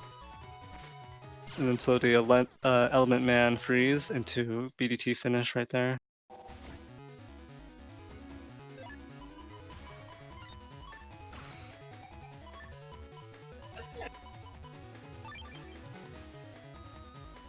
So what's frustrating about BDT is that when you're digging for it and you're playing around it, it does enable you to go for a much more defensive setup overall, because you have that guaranteed, or at least almost guaranteed, damage output at the end of the game. You generally aren't going to be struggling to close games out.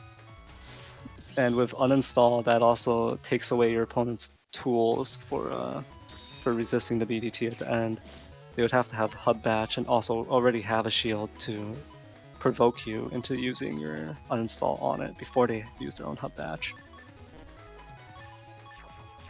It can also be countered by charge cross and ground cross, but BDT just needs to run like bubble stars or any other aqua chip to deal with the charge cross, and same with the cursors to take out the ground cross. So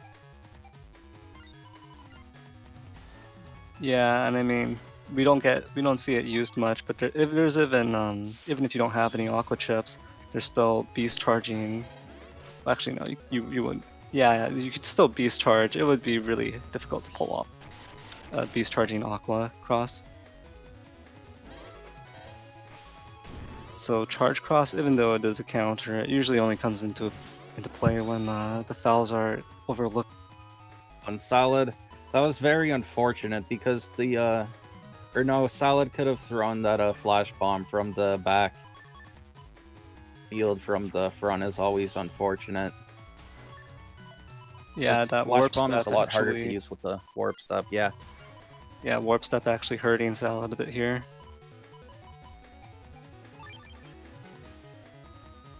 And we see a lot of player zero's defense coming out here.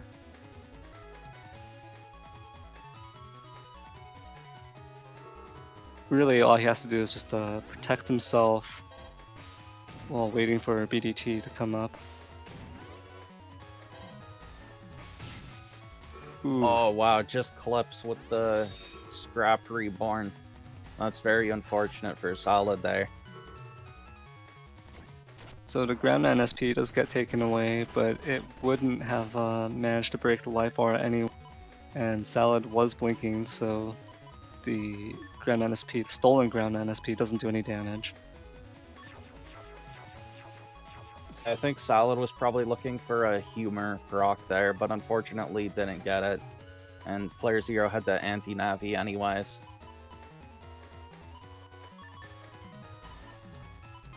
And we see the uninstall.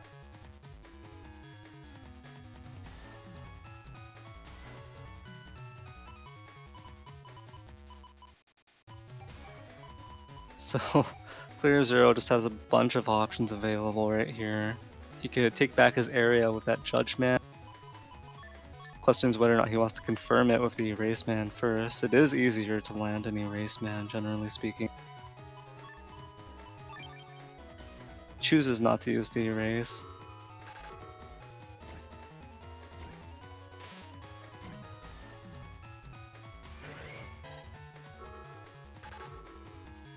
And the wind blows the ore away just in time before it gets sucked up by the Dust Cross.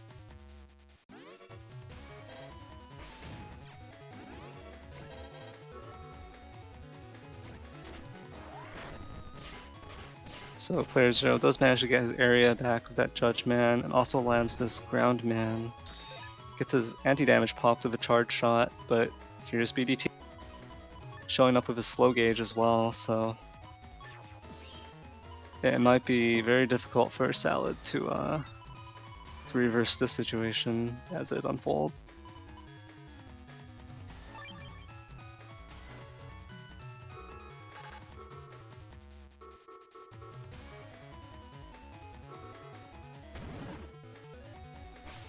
So and he pops the anti-damage by shooting the wind box too.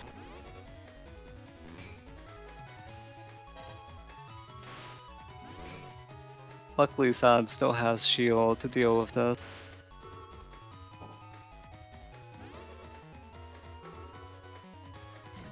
Doesn't manage to get a ×2 on the slash man, forced to use it before the end of the turn comes up.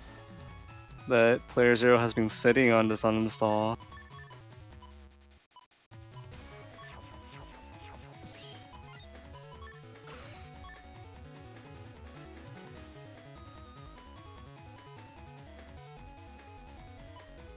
Really, playerzero has a ton of options here to deal with this. Even the invis is not really a guarantee of anything with Erase Man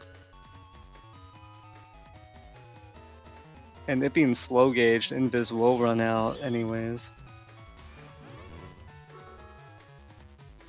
And that Erase Man is gonna break through the shield.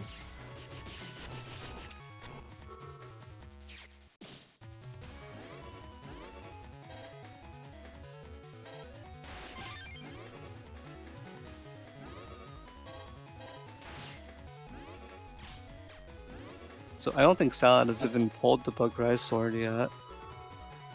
In addition to taking out the shield, that uninstall also removes the float shoes Salad had, so it just adds insult to injury there, because now cracked panels become much more of a threat. Yeah, and those cracked panels becoming broken, that is going to be a problem because Salad will need room to maneuver to avoid these BDTs. Salad does go into Dust, or not Dust, but Charge Cross to try to use a secondary defense against the BDTs. It can be difficult with an area disadvantage to actually get rid of the BDTs.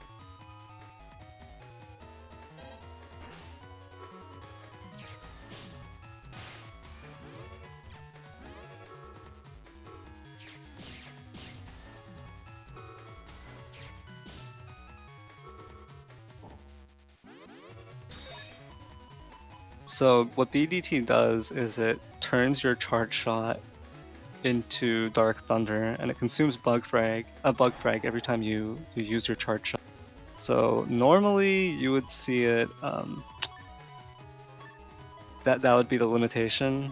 That you would have to farm bug frags in game in order to use it. But online there isn't really any worry about that, since you can just load a save state that has them.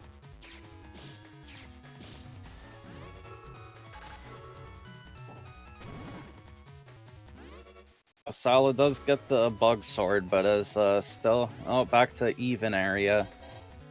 That won't be enough to confirm the. Yeah, so we see the one bubble star there coming into play, decrossing charge, and also guaranteeing a double damage hit of BDT.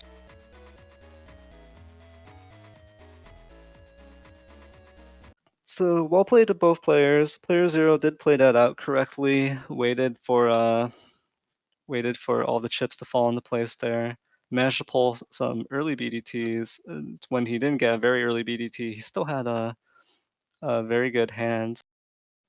A lot of Navi chips available to him, giving him the options to continue to threaten Salad, and also just pulling his defense out as well, protecting his crosses. Holding on to the uninstall until it became relevant.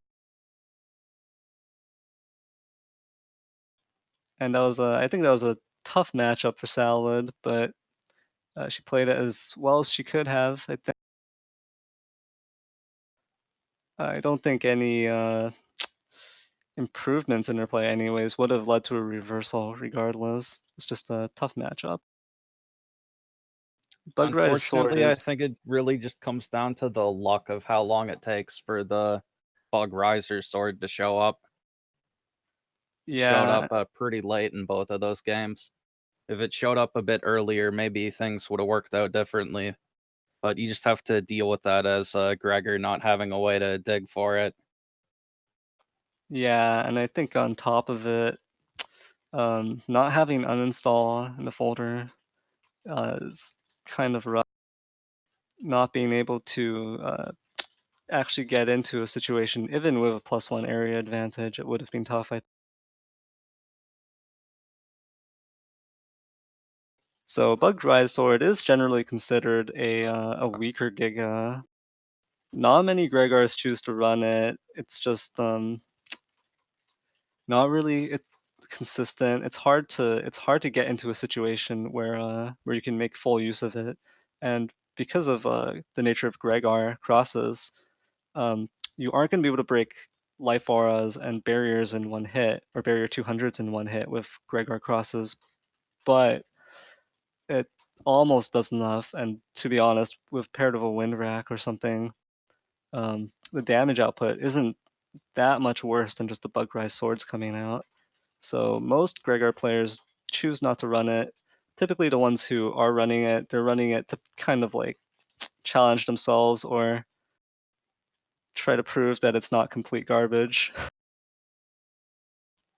But it Yeah, I think it can works be a a lot fun. better in the reverse Gigas format with Falzar, but unfortunately it's stuck in Gregor in the normal format, so Yeah, a lot so harder just to use with Gregor. kind of just languishing here with Gregar, because Falzar also benefits from it more because Falzar's crosses are generally either harder to land the charge shots or to get into a position where you can guarantee.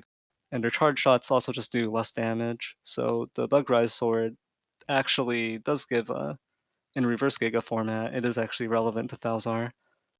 Whereas Gregar already has strong crosses, so using Bug Rise sword is generally seen as like a slightly improved slash cross charge shot, but you also have to dig for it. You just have to hope you pull it in time. Not too many advantages from running it, so it is a difficult Giga to play around. In any case, I mean, well played to usually both most players. Gregors just go for Kernel Force, but the other ones that don't go for Kernel Force will usually still go for like a base or something. Rarely see a Bug Riser sword used very often.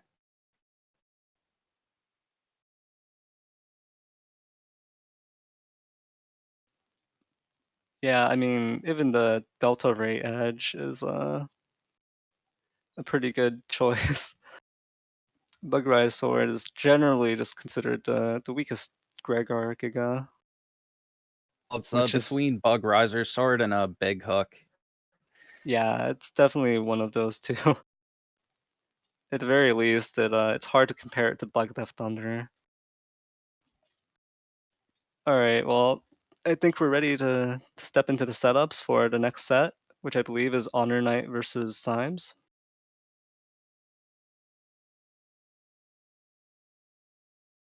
So we've got the 2 H code folders here, both with a high HP Navi custs, but Gregor versus Falzar again, so Yeah, we have seen both of these H codes already. It's going to be interesting to see them go head to head. We're going to see exactly how they differ, especially with Honornite going for the freeze break combos. Those could be pretty deadly against ground cross, not ground cross, slash cross if Symes goes into it. So that would be something to watch out for. The bamboo sword as well has the potential to decross and threaten Elec cross. So that puts two of the major damage crosses from Symes into jeopardy. The Aqua Dragon and also gives also neither coverage. player has any gauges or anything, no fast gauges or slow gauge on either side, so this match will just be played in the whole time. Yeah, and there is just the full cast from Honor Knight that's probably going to be used turn 1 to help dig, or possibly this very start of turn 2. So Honornite does have a lot of coverage against the Gregor crosses. There's a lot of potential for decross. In fact, I think it's full coverage. So every single Gregor cross is under threat from Bamboo Sword, Windwrack, Aqua Dragon covers 2, covers both heat and charge. And then the Aura Head's covering Slash Cross. So there's always the potential for decrosses coming out from Honornite.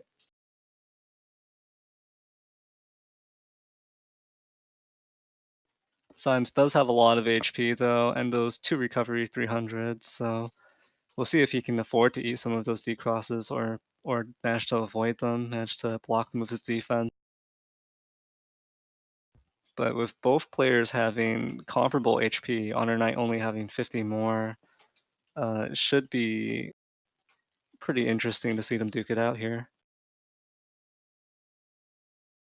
The difference is Honornite has a full defense, whereas he's got a barrier 100, invisible, anti-damage, whereas Symes just has the anti-damage, life aura, and the 2 barrier 100s, but no invisible, so I think Yeah, that could work out for Honornite. it might, but you also have to look at it this way, in that Symes does not have invis, and that also means that rush is wasted space in Honornite's cup, for this set at least. So Symes is not gonna end up eating any rush. Won't have to play around it either. So the rush does waste 1 invis when players choose to rush. Alright, I think we're ready to step into the match itself.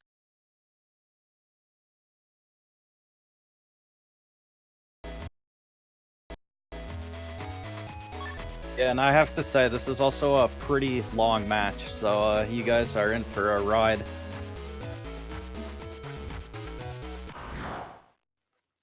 Well, I mean, with both you and Honornite running 2200-ish HP and a decent amount of defense, it should be...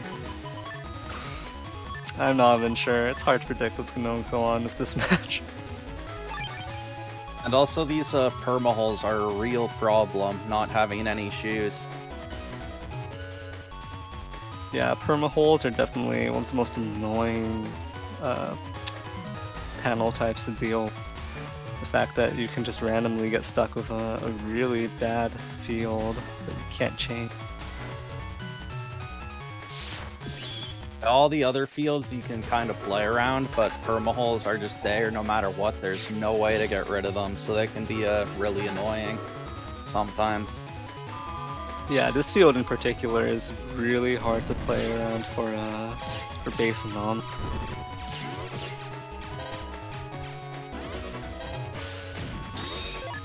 So both players kind of just probably just trying to smooth out your hands a bit. They do have, both players are relying on chip combos. They've got a lot going on in their hands, but I'm actually not sure if it's enough damage to avoid going to 15 turns. Because both of them are running recovery 300s. That's 2800 HP before defenses. So it might also just come down to chip economy. Yeah, the H code builds want that chunk apparently.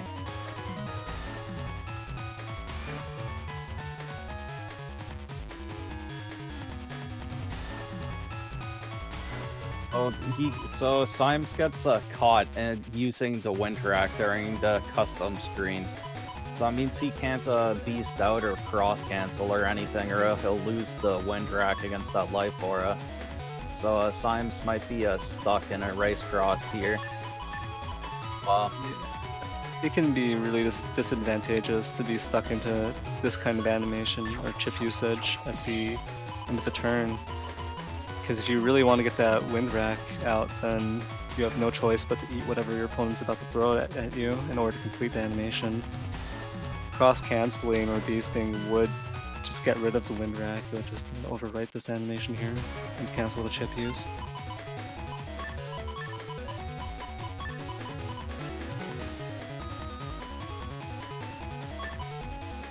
Now I did have 3 wind racks in this folder, so it is possible that maybe I had another one, and in that case it wouldn't be as big of a deal to cross cancel or beast out and give up this first one, but no, just staying and Yeah, I mean, it's true that there are 3 wind racks in Symes' folder. Might want to get as much damage out as possible through that. I do think Symes is going to have an advantage in terms of the buster damage here. Honornite does not have any buster stats other than, well, there's a charge max and a speed +1, but without any attack stats. He has to wait for the hub batch at least to come out. But since there's no slow gauge in effect or anything, the buster advantage won't be as big of a deal as it would be in under a slow gauge. Yeah, that is true. So I could see this going down to a 15-turn damage judge, or at least close to it. Both players with a lot of defense, 2 recovery 300. And Honornite here just kind of being like, well, how am I gonna play this? Got 2 bamboo swords, but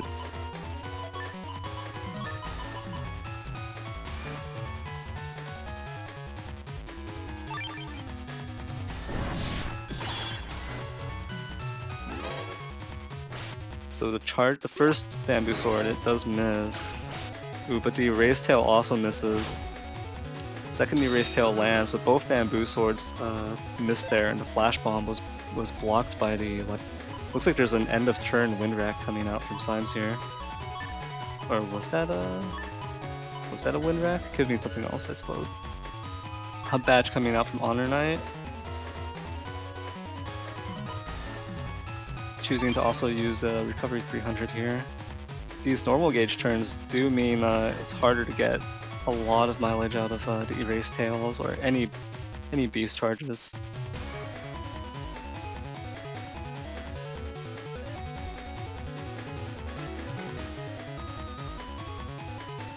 So Honornite might lose his trap here.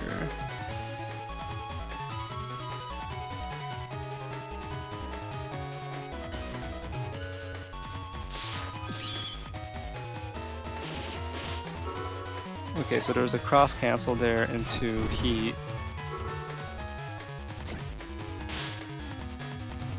The Judgeman connects but is not paralyzed. A second Judgeman, the Judgeman SP connects but is not paralyzed because of Tomahawk's status guard. Ooh. So that heat breath comes out, does the D-cross, double damage.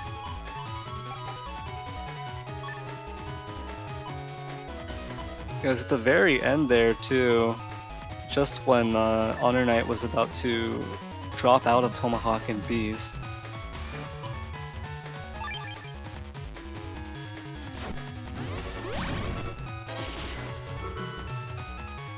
Raceman comes out, it should connect. Followed up with Honornite's own Judgeman SP, but the big hook comes out in retaliation, does 1 hit. So The Honornite has also got that buster bug going. yeah, the hub batch buster bug here.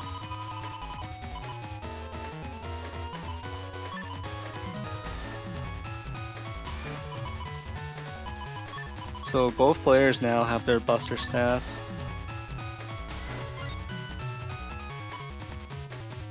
A big difference here is Honornite also has a speed max from the hub batch. Because I was still stuck at speed 1. Ooh, so the Heatman SP connects from Honornite. The Judgeman SP also connects. This is gonna be a lot of damage here. Oh. Barrier 100 actually stops the anti-damage from triggering. Gets popped anyways by an Elect Cross charge shot. Symes' own Heatman SP comes out. So they just trade Heatman SPs on this turn. And Symes ends the turn with another anti-damage, I believe.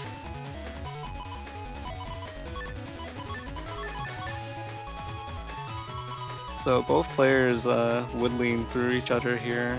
That massive amount of HP dropping now to only 3 digits.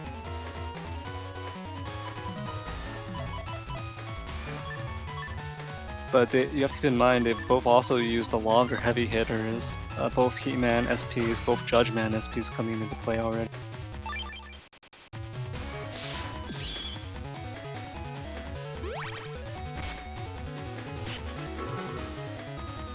Ooh, so the Erased Man doesn't connect, but the Flash Bomb looks like it might.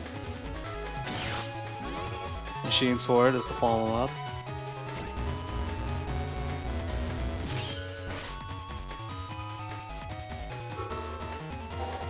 Element Man Grass. Oh!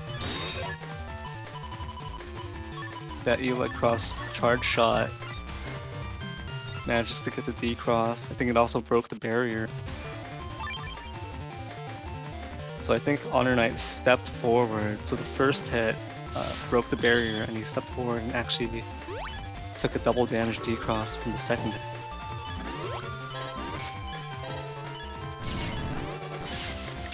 Ooh, Yes. that reversal. That's the freeze break on So Flash I Blast. forgot that he had a second aura head. So once I saw him use the first one on the last turn, I thought it would be safe to go into Slash Cross. And that second one really hurt. And this is where the permaholes really come into play with not having any shoes.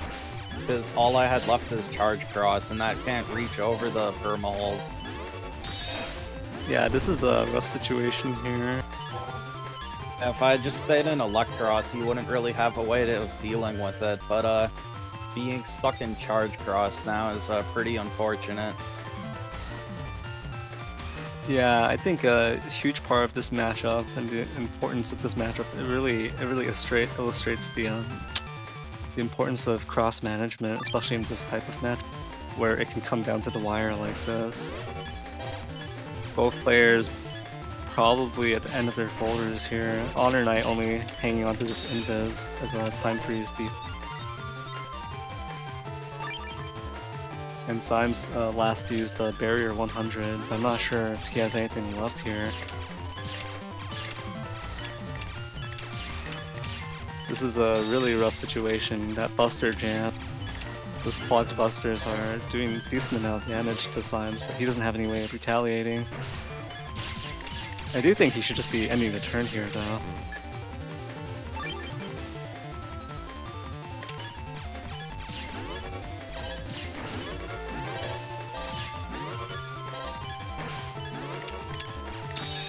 Honornite is racking up a lot of damage with those Buster shots. I don't know why I wasn't just going for the damage judge. Yeah, so Honornite and Symes both had comparable HP, so if it goes to damage judge, Symes actually had an advantage, but he's now basically lost it. It would be very close at this point. Yeah, and He's Symes getting a lot of those charge procs. Yeah, so I think you might have been able to edge out that match if you forced it to damage judge and just ended the turns as soon as the Castigate filled up, but unfortunately Honornite managed to get a lot of Going into match. the big mistake was going into Slash Cross on that turn and taking the Aura Head instead of just staying in Elect Cross, because he wouldn't have had any way of dealing with the Elect Cross if I just kept that. Yeah. On to the next round we go. So Honornite Once going again gets that first turn Life Aura and Bug Fix. Yeah, Life Aura, Bug Fix, and Full Cuss. He's not feeling threatened here, so he's probably just going to hold on to the Full Cuss for the next turn, try to knock off the anti-damage here, maybe shoot out a cube. He holds on to the cubes that or the rocks that he sucked up earlier, but now has the option of sorting out his folder. and then instantly ending the turn 2 to go back in.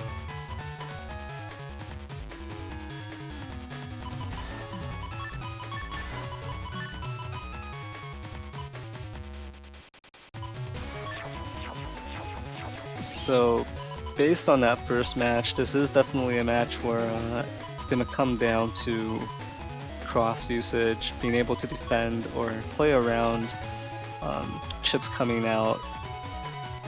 If both bamboo swords come out, then it's a lot easier to stay in Elec cross without feeling threatened, or at least too threatened. 3 or 100 is gonna block that heat man on the grass panels. That's pretty big. Oh yeah, that's Also really interesting good. that Honornite actually gave up that full cost.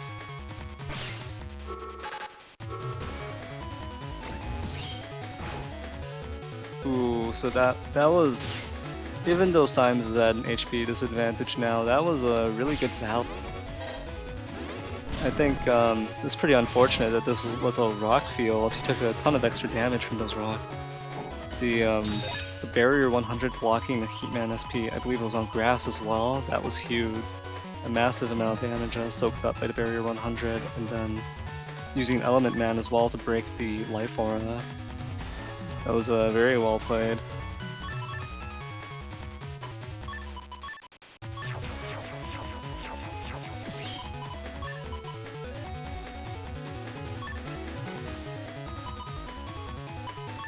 Honornite already going for the hub here. Notice that Symes doesn't have any uninstall or anything that he has to worry about, so he can just go ahead and safely use the hub.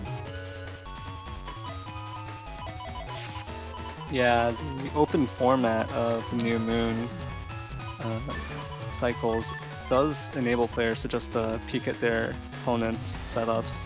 So he does know that lets him play quite differently than what he may have, or than how he may have played without knowing his opponent's setup. It really enables players to play without being too reserved. So the Erase Tail connects, but ooh, Buster Butt.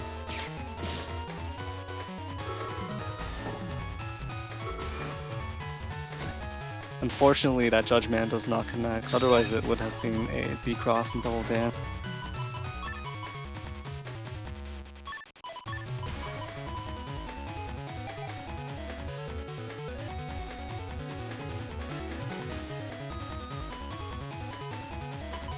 So it can be pretty frustrating to be on the losing end of these exchanges.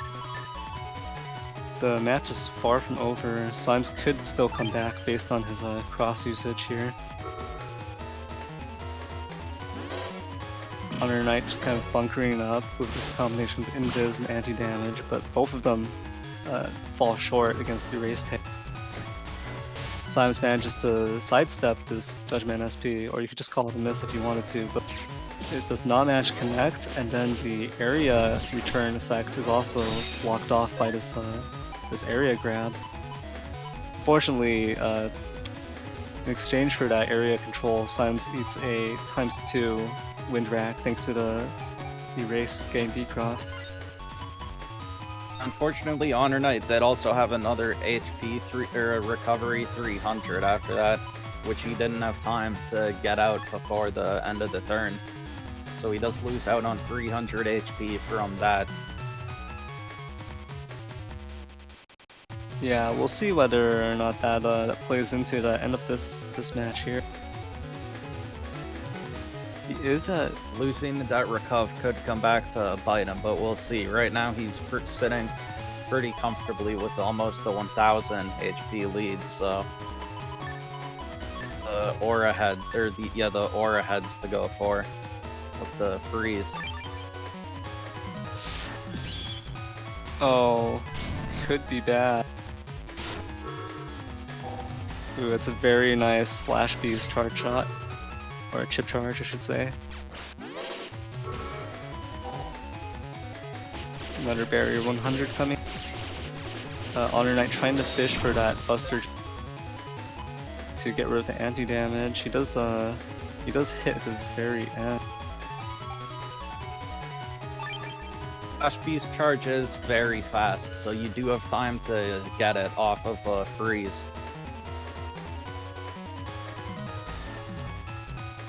So Honornite missed the opportunity there to get a D-cross and ×2 hit with the aura. Didn't manage to get through the defense in time. But he does manage to get this. ×2 damage, Wood Element Man, also D-crosses Eli. That is unfortunate. Symes didn't even manage to get a charge shot off to D-cross and get the double damage off of Spout. Does get the Machine Sword follow-up, but one hit from the big hook. Or had misses from Honornite. So both their HP values are actually, Symes has closed the gap quite a bit, even without managing to protect the Eli cross or get much use out of it. So there's definitely the potential here. Honornite is feeling some pressure, backed up against the wall, no area. He does still have Aqua, so he's looking to charge these dragons. Potentially can close out the game right here if Symes doesn't have an answer. The flash bomb into the freeze break combos will do a lot of damage if they land.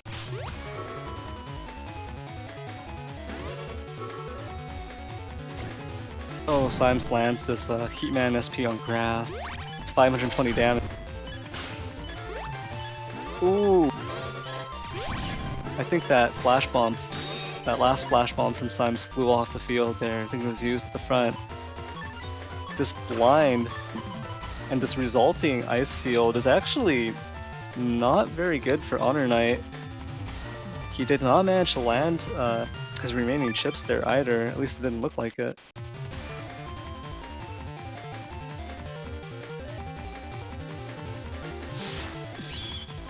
So this is he goes into Tomahawk Cross to at least get rid of the blind so he can see some. Saves himself just momentarily, but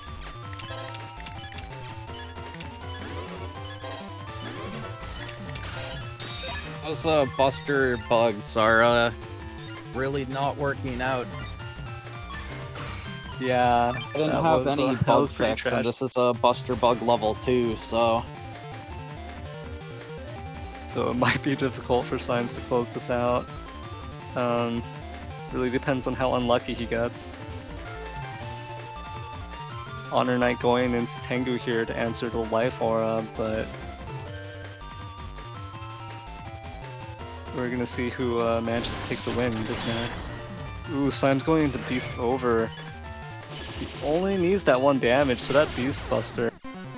Oh, the Gregar Vulcan. That last flash bomb as well.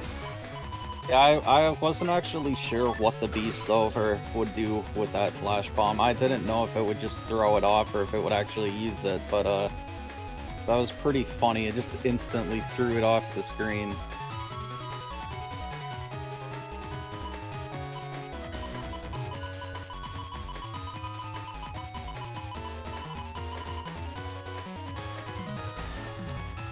Yeah, the Beast Over just yeeted that flash bomb. Oh man, so we're going into the 3rd round now. Yeah, that last match was something else. Honornite looked like he had an advantage for most of it, but you can see how important the chip usage and cross management, all of that comes into play. You see how important those things are in this kind of matchup. Because neither player has like a Giga that is really game-changing or game-deciding. The immediate Aqua Dragon from Symes removes that Holy Panel, removes the fast barrier. Gets the Erase Cross charge shot as well.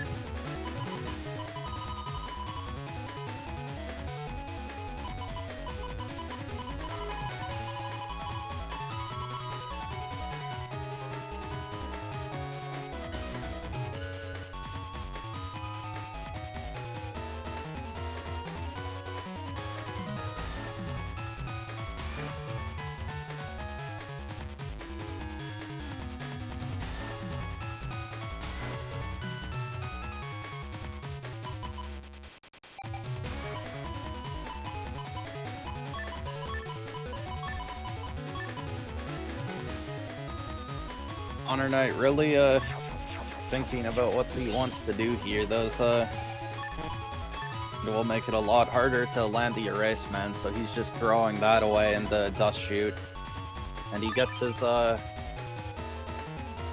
fixed combo.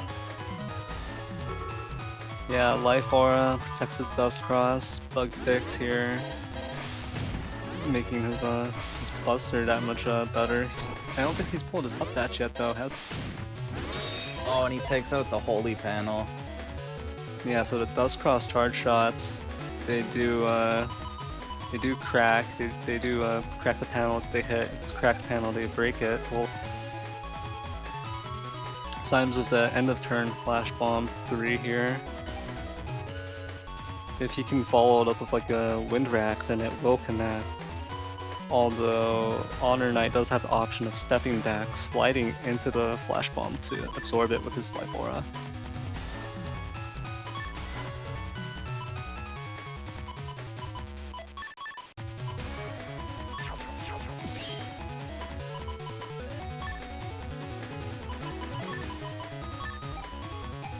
Yeah, so Honornite So he's pulls going the for the- up batch here.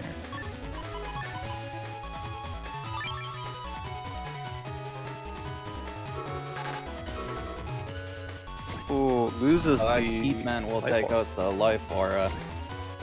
Trades it back a little bit with that Judgment SP, but no books, so it didn't do max damage or anything. And Area Grab comes out immediately afterwards, putting him in kind of a tough.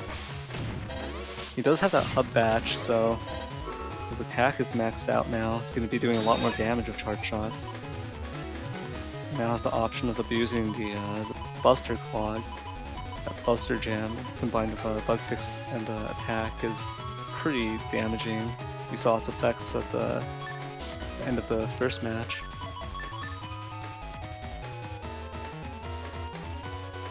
The Heatman SP taking off Life Aura. It's hard to say if that's a cause for concern, because Symes does have 3 Wind Racks, so being able to take off Life Aura with a Wind Rack instead would have been more economical in terms of chip damage, because there's potential of landing a Grass Heatman SP, getting a lot of damage out of that. So managing to take out the Life Aura though is good if Symes can follow it up, get in some more damage here.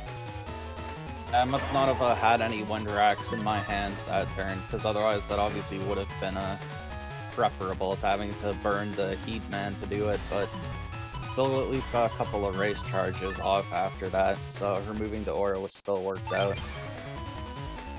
Yeah, so both players playing with Cust 1, but thanks to Hub Batch, Honornite does have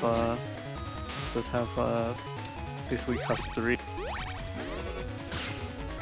The Recovery 300's coming out, but immediately getting hit by the Flash Bomb Wind Rack, losing Erase Cross due to that.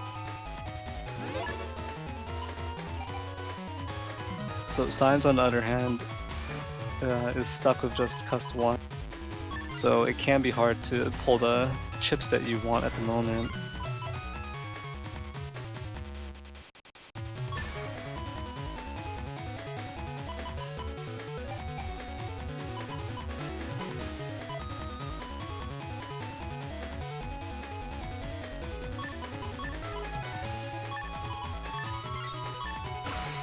So we're seeing that it's pretty difficult for Symes to get value out of the charges, or not the charges, but the different crosses, charged Buster Shot.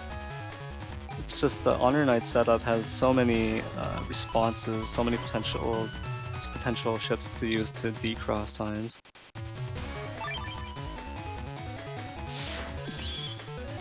Honornite goes into Aqua. It looks like he's looking to put out the charged Aqua Dragon. Freeze Break combo comes out. Symes gets the Anger Erase Man, but it isn't going to do any damage, just break the 100 barrier. Lance comes out, but it does not connect.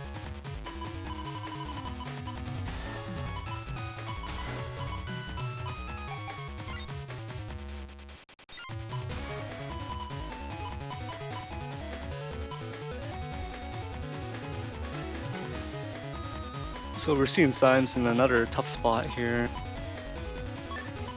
I mean, Symes did pull through in the second match, managed to do a pretty big reversal. We'll see whether or not he can pull it off again here.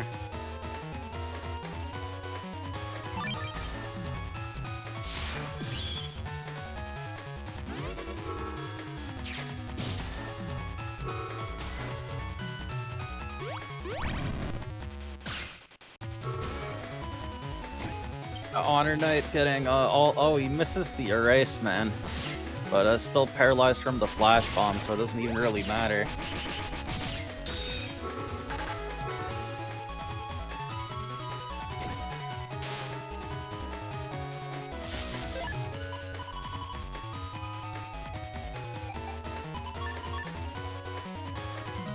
So if Honornite can land this Element Man wood, that would be a D-cross, and that would be double damage yet again.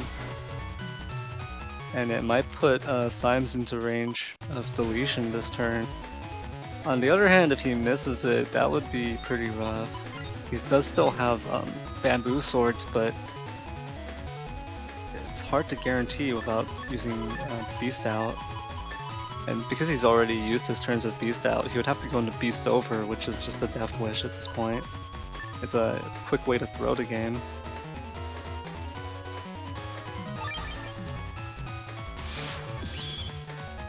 Symes does go into Slash Cross, choosing to use this area advantage, I think. Picking out the anti-damage with a Element Man fire.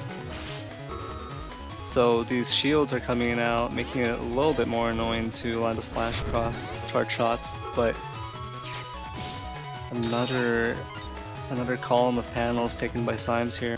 Honornite with no room to breathe, down to his last chips as well, so you can see that even though Symes is at a massive HP disadvantage, this could be a really bad situation for Honornite. He's only got his back panels left and he's stuck on ice, so he can't center himself. Oh. Okay, so he changes it to grass. He knows that he knew that he was in a tough spot. Oh. If Symes doesn't have anything else, this could be it. Barrier 100 comes out. But it's not enough. Oh. So Honornite closes that out with his Buster. So even though there was a huge HP disadvantage held by Symes there throughout most of that last match, you could see quite clearly how it could have been a reversal with that that positioning, with the area control, with the ice on the back panels. Honornite was in a rough spot. Literally, with his last chips, he managed to pull it out, managed to change the situation completely. So that was very well played to both players. He got all his combos to work out for him pretty well that game.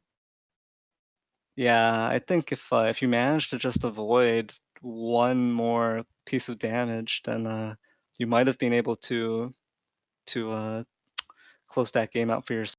Or if Honornite had wasted that Element Man earlier in the match, that would have been a completely different situation right there. That was Getting to close. save that Element Man to take out the anti-damage and set up the grass for his Heat Man was a very good play. Yeah, that was an amazing play. That was well played to Honornite for sure. And but you saw there that was a little bit nerve-wracking seeing Honornite with only 2 chips at the end. I think it was a recovery 300 and the Element Man. If he had, for They example, would have had no missed way that of Element dealing Man. with that Slash Cross after, Yeah, so because he both of couldn't his center aura heads himself were gone. with the ice panels in the back. He couldn't even center himself. He couldn't even step properly to use the hub batch plus the Buster Jam to take. So if he had like missed The that hub batch Element would Man or give him something, the float juice. oh, like that's true. Well, that was well played either way. I think you could have easily taken it as well. It was anyone's game right there. If you had just avoided a little bit more damage, that would have given you some room.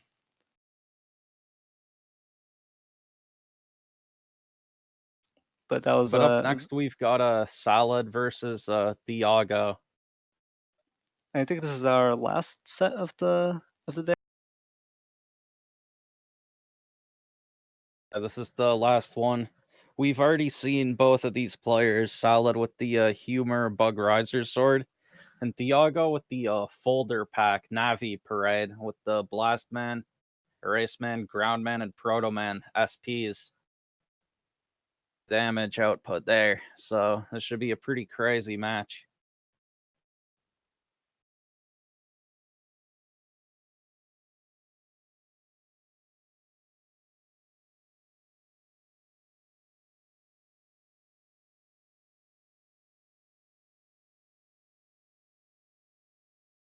Thiago's also got that hub batch. He does no recoveries or anything in J code with the hub batch. He just has the hub batch by itself.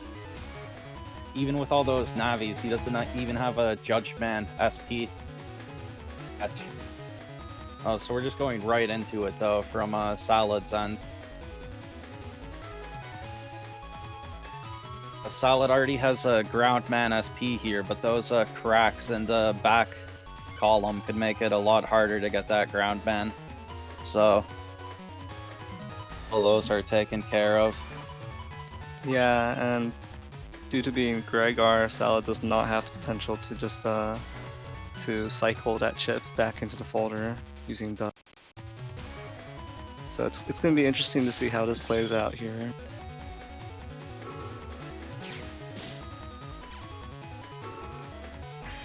Yeah, immediately going for this double point play. Are the bees gonna come out? Ooh, and it lands. I think he landed one versus Snug. The rush is really working out for Thea, because I think he also landed one on Snugs because of the rush earlier. Yeah, so that was 700 damage, I believe. It's unfortunate that he didn't actually get like a second set of bees out. That would have quickly turned this game into a real nail bite. The Judge Man gets blocked by the shield here. Thea has to be really careful about that. A lot of his damage is going to come from his Navi chips, especially now that his bees have already come out, his double point bees. If he misses too many or they get blocked by that shield, then it might be difficult for him.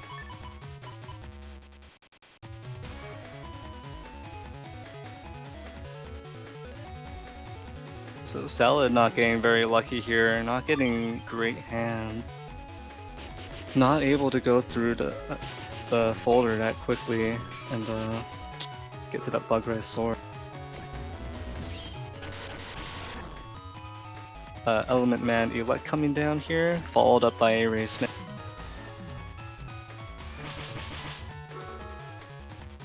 And then Blast Man SP, just a ton of damage coming out from Thea. Yeah, Thiago's really got the Navi parade going, but now Salad at least gets out a roll. Unfortunately, Noah ×2 proc, but still gonna be a decent little chunk of damage with the recovery as well. Yeah, it would have been really lucky to get a ×2 at the very end there. Salad was forced to use it at the very end of the turn. Didn't manage to get the wind out earlier than that.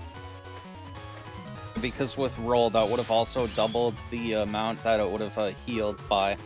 So that would have given Salad an extra 180 HP. Yeah, and that extra boost right there is important, especially with Salad not choosing not to run any recovery 300s or anything. Slashman is just gonna take out the barrier. Grab Banish pops the anti-damage here. So even though those the the Dust Beast charge ends up cracking those panels. It doesn't break any of them, and due to Salad's float shoes, Salad can just ignore those cracked panels. And Thiago isn't running any uninstall or anything to worry about either. And Salad now has the Bug Riser swords, so it gets popped here.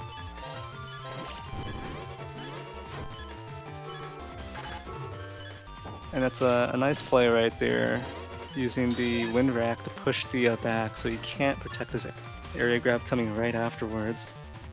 So Salad is now in a good spot here.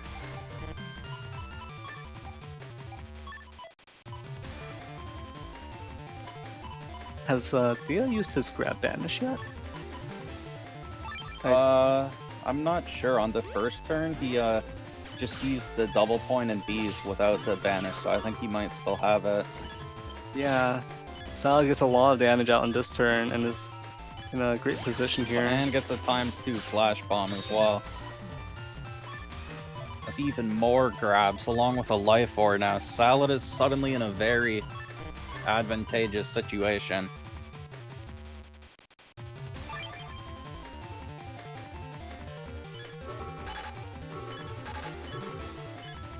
Ooh, so Salad manages to protect them from that Protoman SP that would have taken Salad down to 1 HP.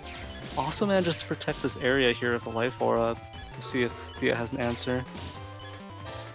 Has an area grab, but he takes one of the swords. They're 2 HP apart right now. A very close game, but we'll see if Thea has anything left to finish this off. Yeah, this could be rough. Man would do it if Salad. Oh, but opting to use the barrier instead. Playing it a bit safer this turn. Thea's own area grab impeding. Ooh, the barrier 200, thankfully being available there. Blocks that Erase Man SP.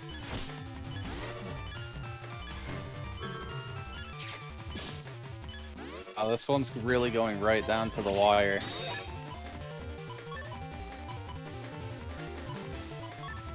Thiago does have a big advantage here because he is blinking from that Bug Riser sword, so he is safe, at least at the start of this turn.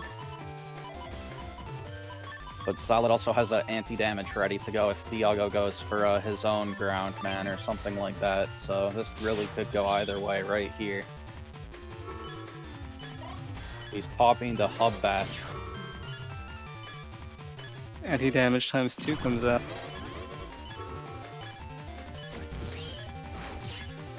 Oh.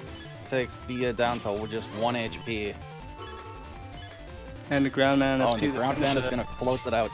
Yeah, it looks like Thea didn't have any defense or anything available to him there.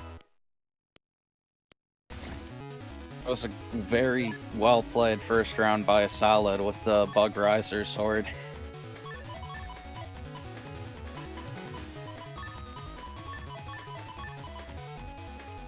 Yeah, it's interesting in which in the way in which you can kind of force your opponent into the back, even if it's neutral area, to help you guarantee the area grabs.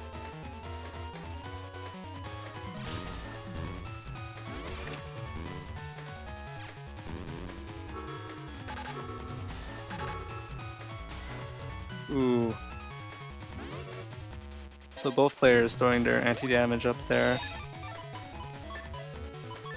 Thea choosing to toss away the Groundman SP.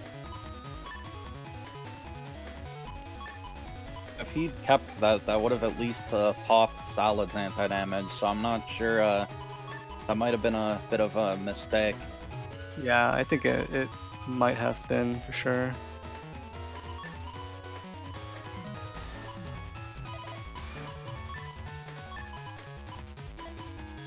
So this flash bomb on the field here, I believe Thea has his own anti-damage up still, so it should. Ooh.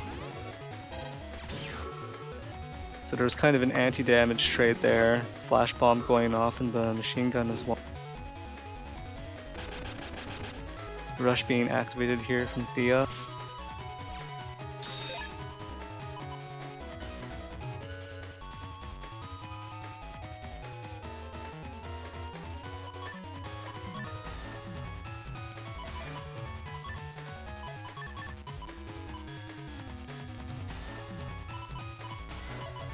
Sala just opting. Looks like she's going for the barrier 200 to just try and defend until maybe drawing the Bug Riser sword and then going on the offensive again.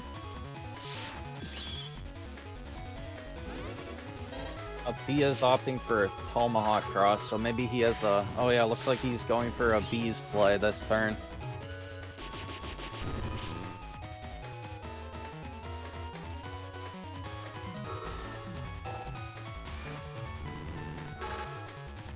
Oh, and the wind is gonna take out those bees. Ooh. Oh wow, that didn't even destroy the wind box, but the erase man well. Yeah, I think the I'm not even sure. Those bees just got absorbed by the they got sucked into the wind.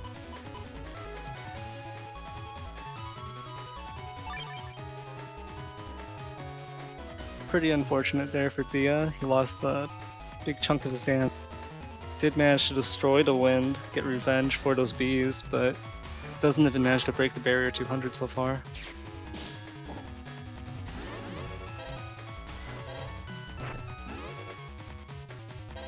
Takes down the barrier 200 with these Tomahawk swings, but tosses his own invis in order to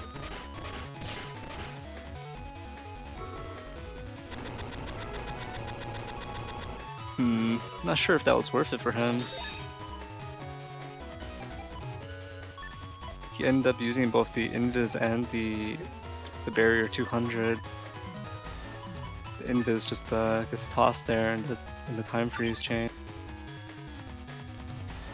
Well, if he didn't use the barrier, he would have eaten all 3 hits from that Groundman SP instead of just 1. So...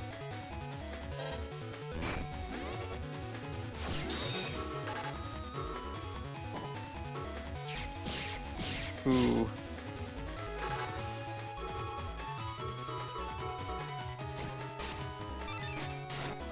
Oh, he was already blinking from the banish. That's unfortunate. Yeah, so the slash But man the does slash not man connect, didn't connect. but I think the banish blinking is actually going to overwrite the invis there. So I don't think he's gonna get the full invis duration.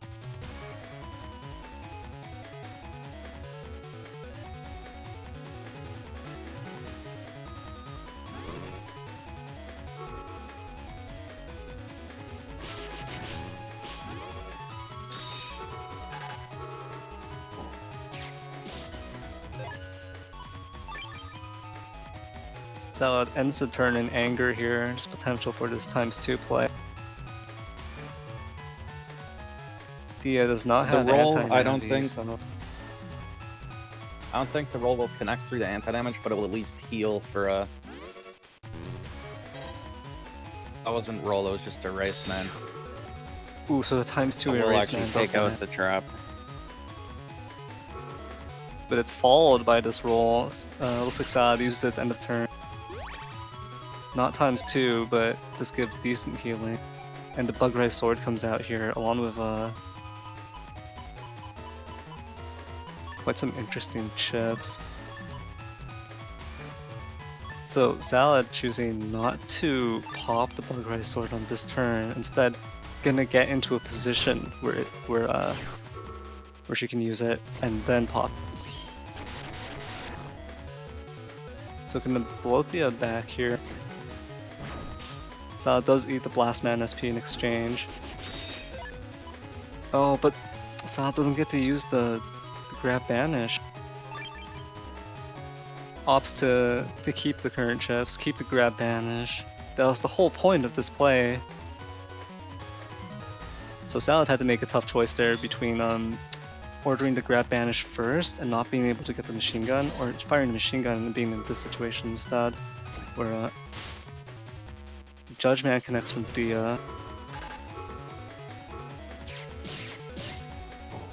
So here's At least the gets the banish off now. and the area grab follow-up. This puts Salad in the ideal spot for Bugrise Sword to be usable, but takes a Proto Man SP and an area grab back.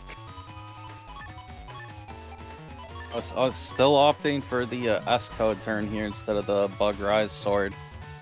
Yeah, I mean, Thea is low enough HP that this could potentially finish him off, depending on how many machine gun hits, I think.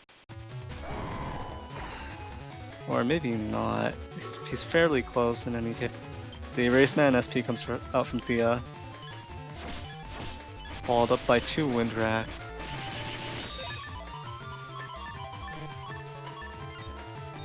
Unfortunately, these fast gauge turns are just not leaving Salad enough time to land these chips.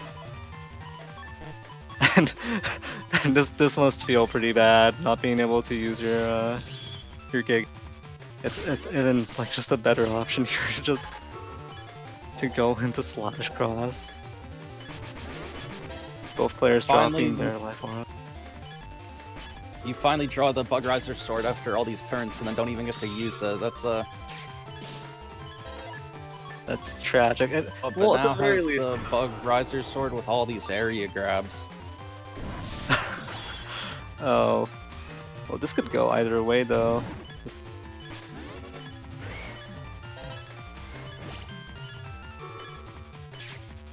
Doesn't manage to get that last panel at the top there that would have locked the. This is a really rough situation. You have to keep in mind that because Thea has Hub Batch, his Buster is gonna hurt. What do these two players have left?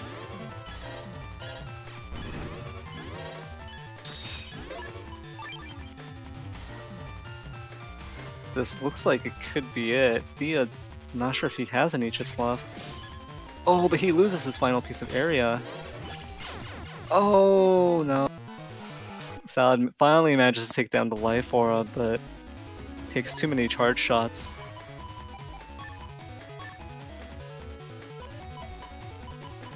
Thiago landed basically all of his charge shots there, which really was very fortunate for him. Yeah, that could have gone either way. If he had missed any of those, it would have been pretty dangerous for him. So you kind of see the Bugrise Sword endgame there, but it falls short. Even when it gets into that final spot, it just took so long.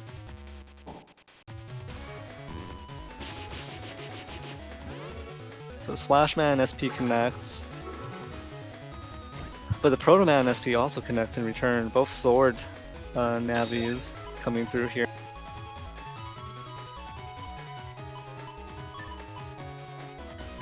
I think we're just missing Colonel to complete this party. A Tomahawk Man also is a wood sword. That's true. But he's swinging an axe, so I'm gonna have to disqualify him.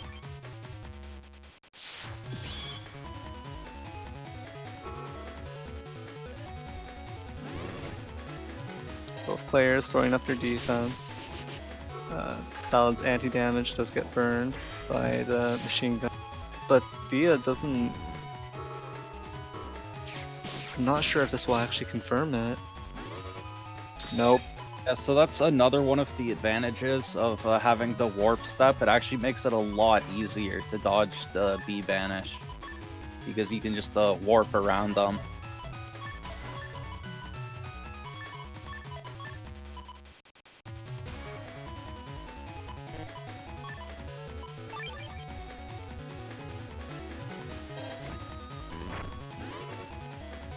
Looks like Salad trying to get a ×2 on this machine gun.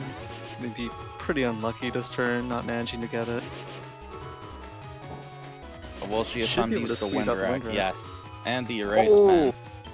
That's big, destroying that anti-damage. And then removing the invis Has as a well. anger going into this turn for that flash bomb.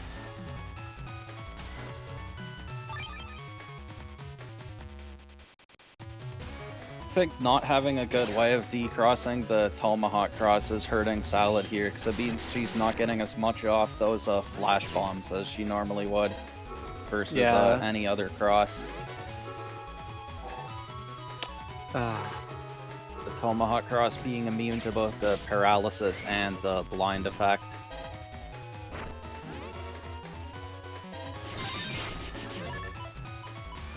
And also the counter hit from that machine gun. That wind is that's a pretty interesting placement there. Dia actually getting blown back at the end of the turn here. Ideally, he would actually be able to he would like to be able to camp the front, stop any area grabs from Salad coming out. Although Salad is more likely to respond with oh, so he sucks up the fan, goes into Dust Cross instead. Machine gun comes through, but Salad does have another anti-damage here. Another area grab. It actually does connect with that windfox shot. Yeah, so that's 200 damage. Both players really close, 36 HP apart. Salad started with a bit more, but this is. We'll see if when a Bug Riser sword decides to show up here. Until then, Salad just has to. At this rate, Salad might not need the Bug Riser sword, and that just feels bad. The humor glitch adding enough damage that it might be possible to win even without it. So to see Race Man should connect. Takes down the anti-damage. Followed by 2 wind racks and then a hub batch. But Salad does have this barrier 200. Now that those wind racks have come out. Uses the barrier 200 to eat rush.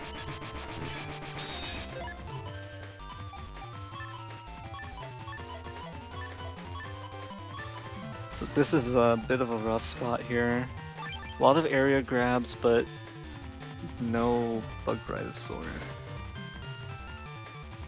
I think Salad's gonna getting a ×2 on the roll here would be huge, because that would basically flip their HP at this point. And when the wind rack connects. Oh, and she gets it.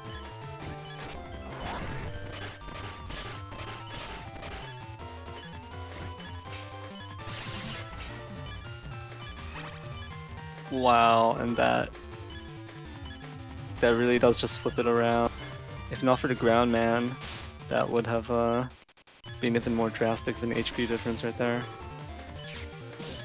Dia steps back, but that lets Salad get the area grab here. This is so close right now. Both players at very low HP, only 10 HP between them. Who will be able to clutch this out?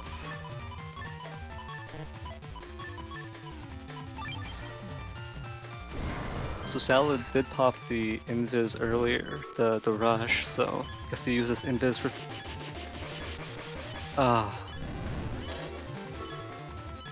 Oh, and the erase man SP misses. That would have closed it out if that had landed. And also the beast charge misses. So Salad does have the life aura here, but it's gonna be tough to see. Choosing not to play it. The blast man puts Salad down to 1 HP. Oh, but she takes it with the flash bomb beast charge. Wow, what a round. That was amazing. That was a close set from the two of them. Well played to both.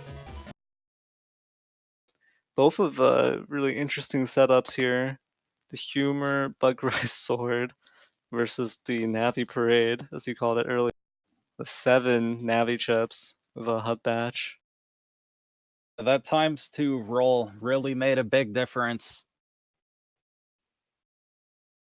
Yeah, Before the getting hit by that, Thiago was on a roll, so the way these rolls are playing out for Salad almost makes me want to say that that like it would be worth boosting them even further, because it would get multiplied by that ×2 proc from Humor. It would also make it more predictable, but I think one time I was playing that and it actually got a anti-navied, which was really that really sucked. But yeah, and when you're sitting on that roll, you don't really have any options to get rid of an anti-navi. yeah, so Salad takes it 2-1. That was a very close match. And that's also Yeah, all the again, matches we have for today. yeah, I think everyone played well. These were some amazing sets. Very interesting setup. You know, congratulations, well played to everyone, both the winners and the losers. I think everyone played well. Yeah, it's just too bad we couldn't get any of your matches this time. That's true. I only played 5 sets this week, but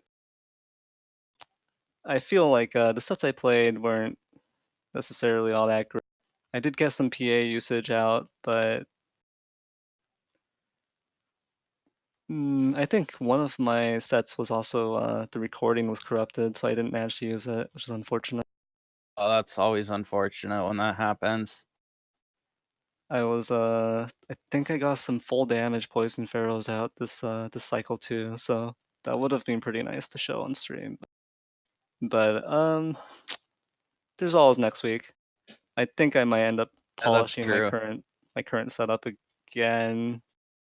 It's still really clunky, really vulnerable to like a turn 1 Magnum taking out the Dust Cross, so I need to figure out what I'm gonna run for next week as well, which I think brings us to the we've got a little trailer to show. yeah, so I think we have the New Moon trailer here.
Yeah, so that's it for this one. So the next cycle, cycle 11, will be starting next week. So if anyone is interested in playing in that, setups into Solid tonight. And Yep, and for anyone watching who isn't part of the N1GP Discord, feel free to join. We welcome new players, open arms, and the New Moon tournament is a judgment-free zone for people to, you know, play, get better at the game, polished your setups.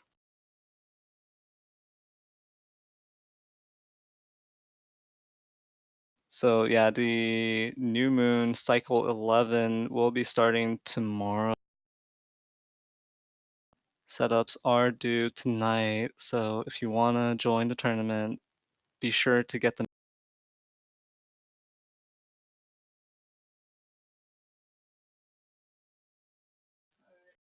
And again, thanks to all the players for sending in the VODs, for playing out their sets. Well played to everyone. Thanks, Symes, for co-casting with me. Or you could say it the other way around, of course. It was no problem. Thanks to you as well. And thanks to Thanks Salad to for running the Salad stream. for hosting the new moons and running the streams and all that. Yeah, that's a lot of labor involved, so thanks to everyone involved. And just remember, if you want to join up, just send in your setups, join the N1GP Discord.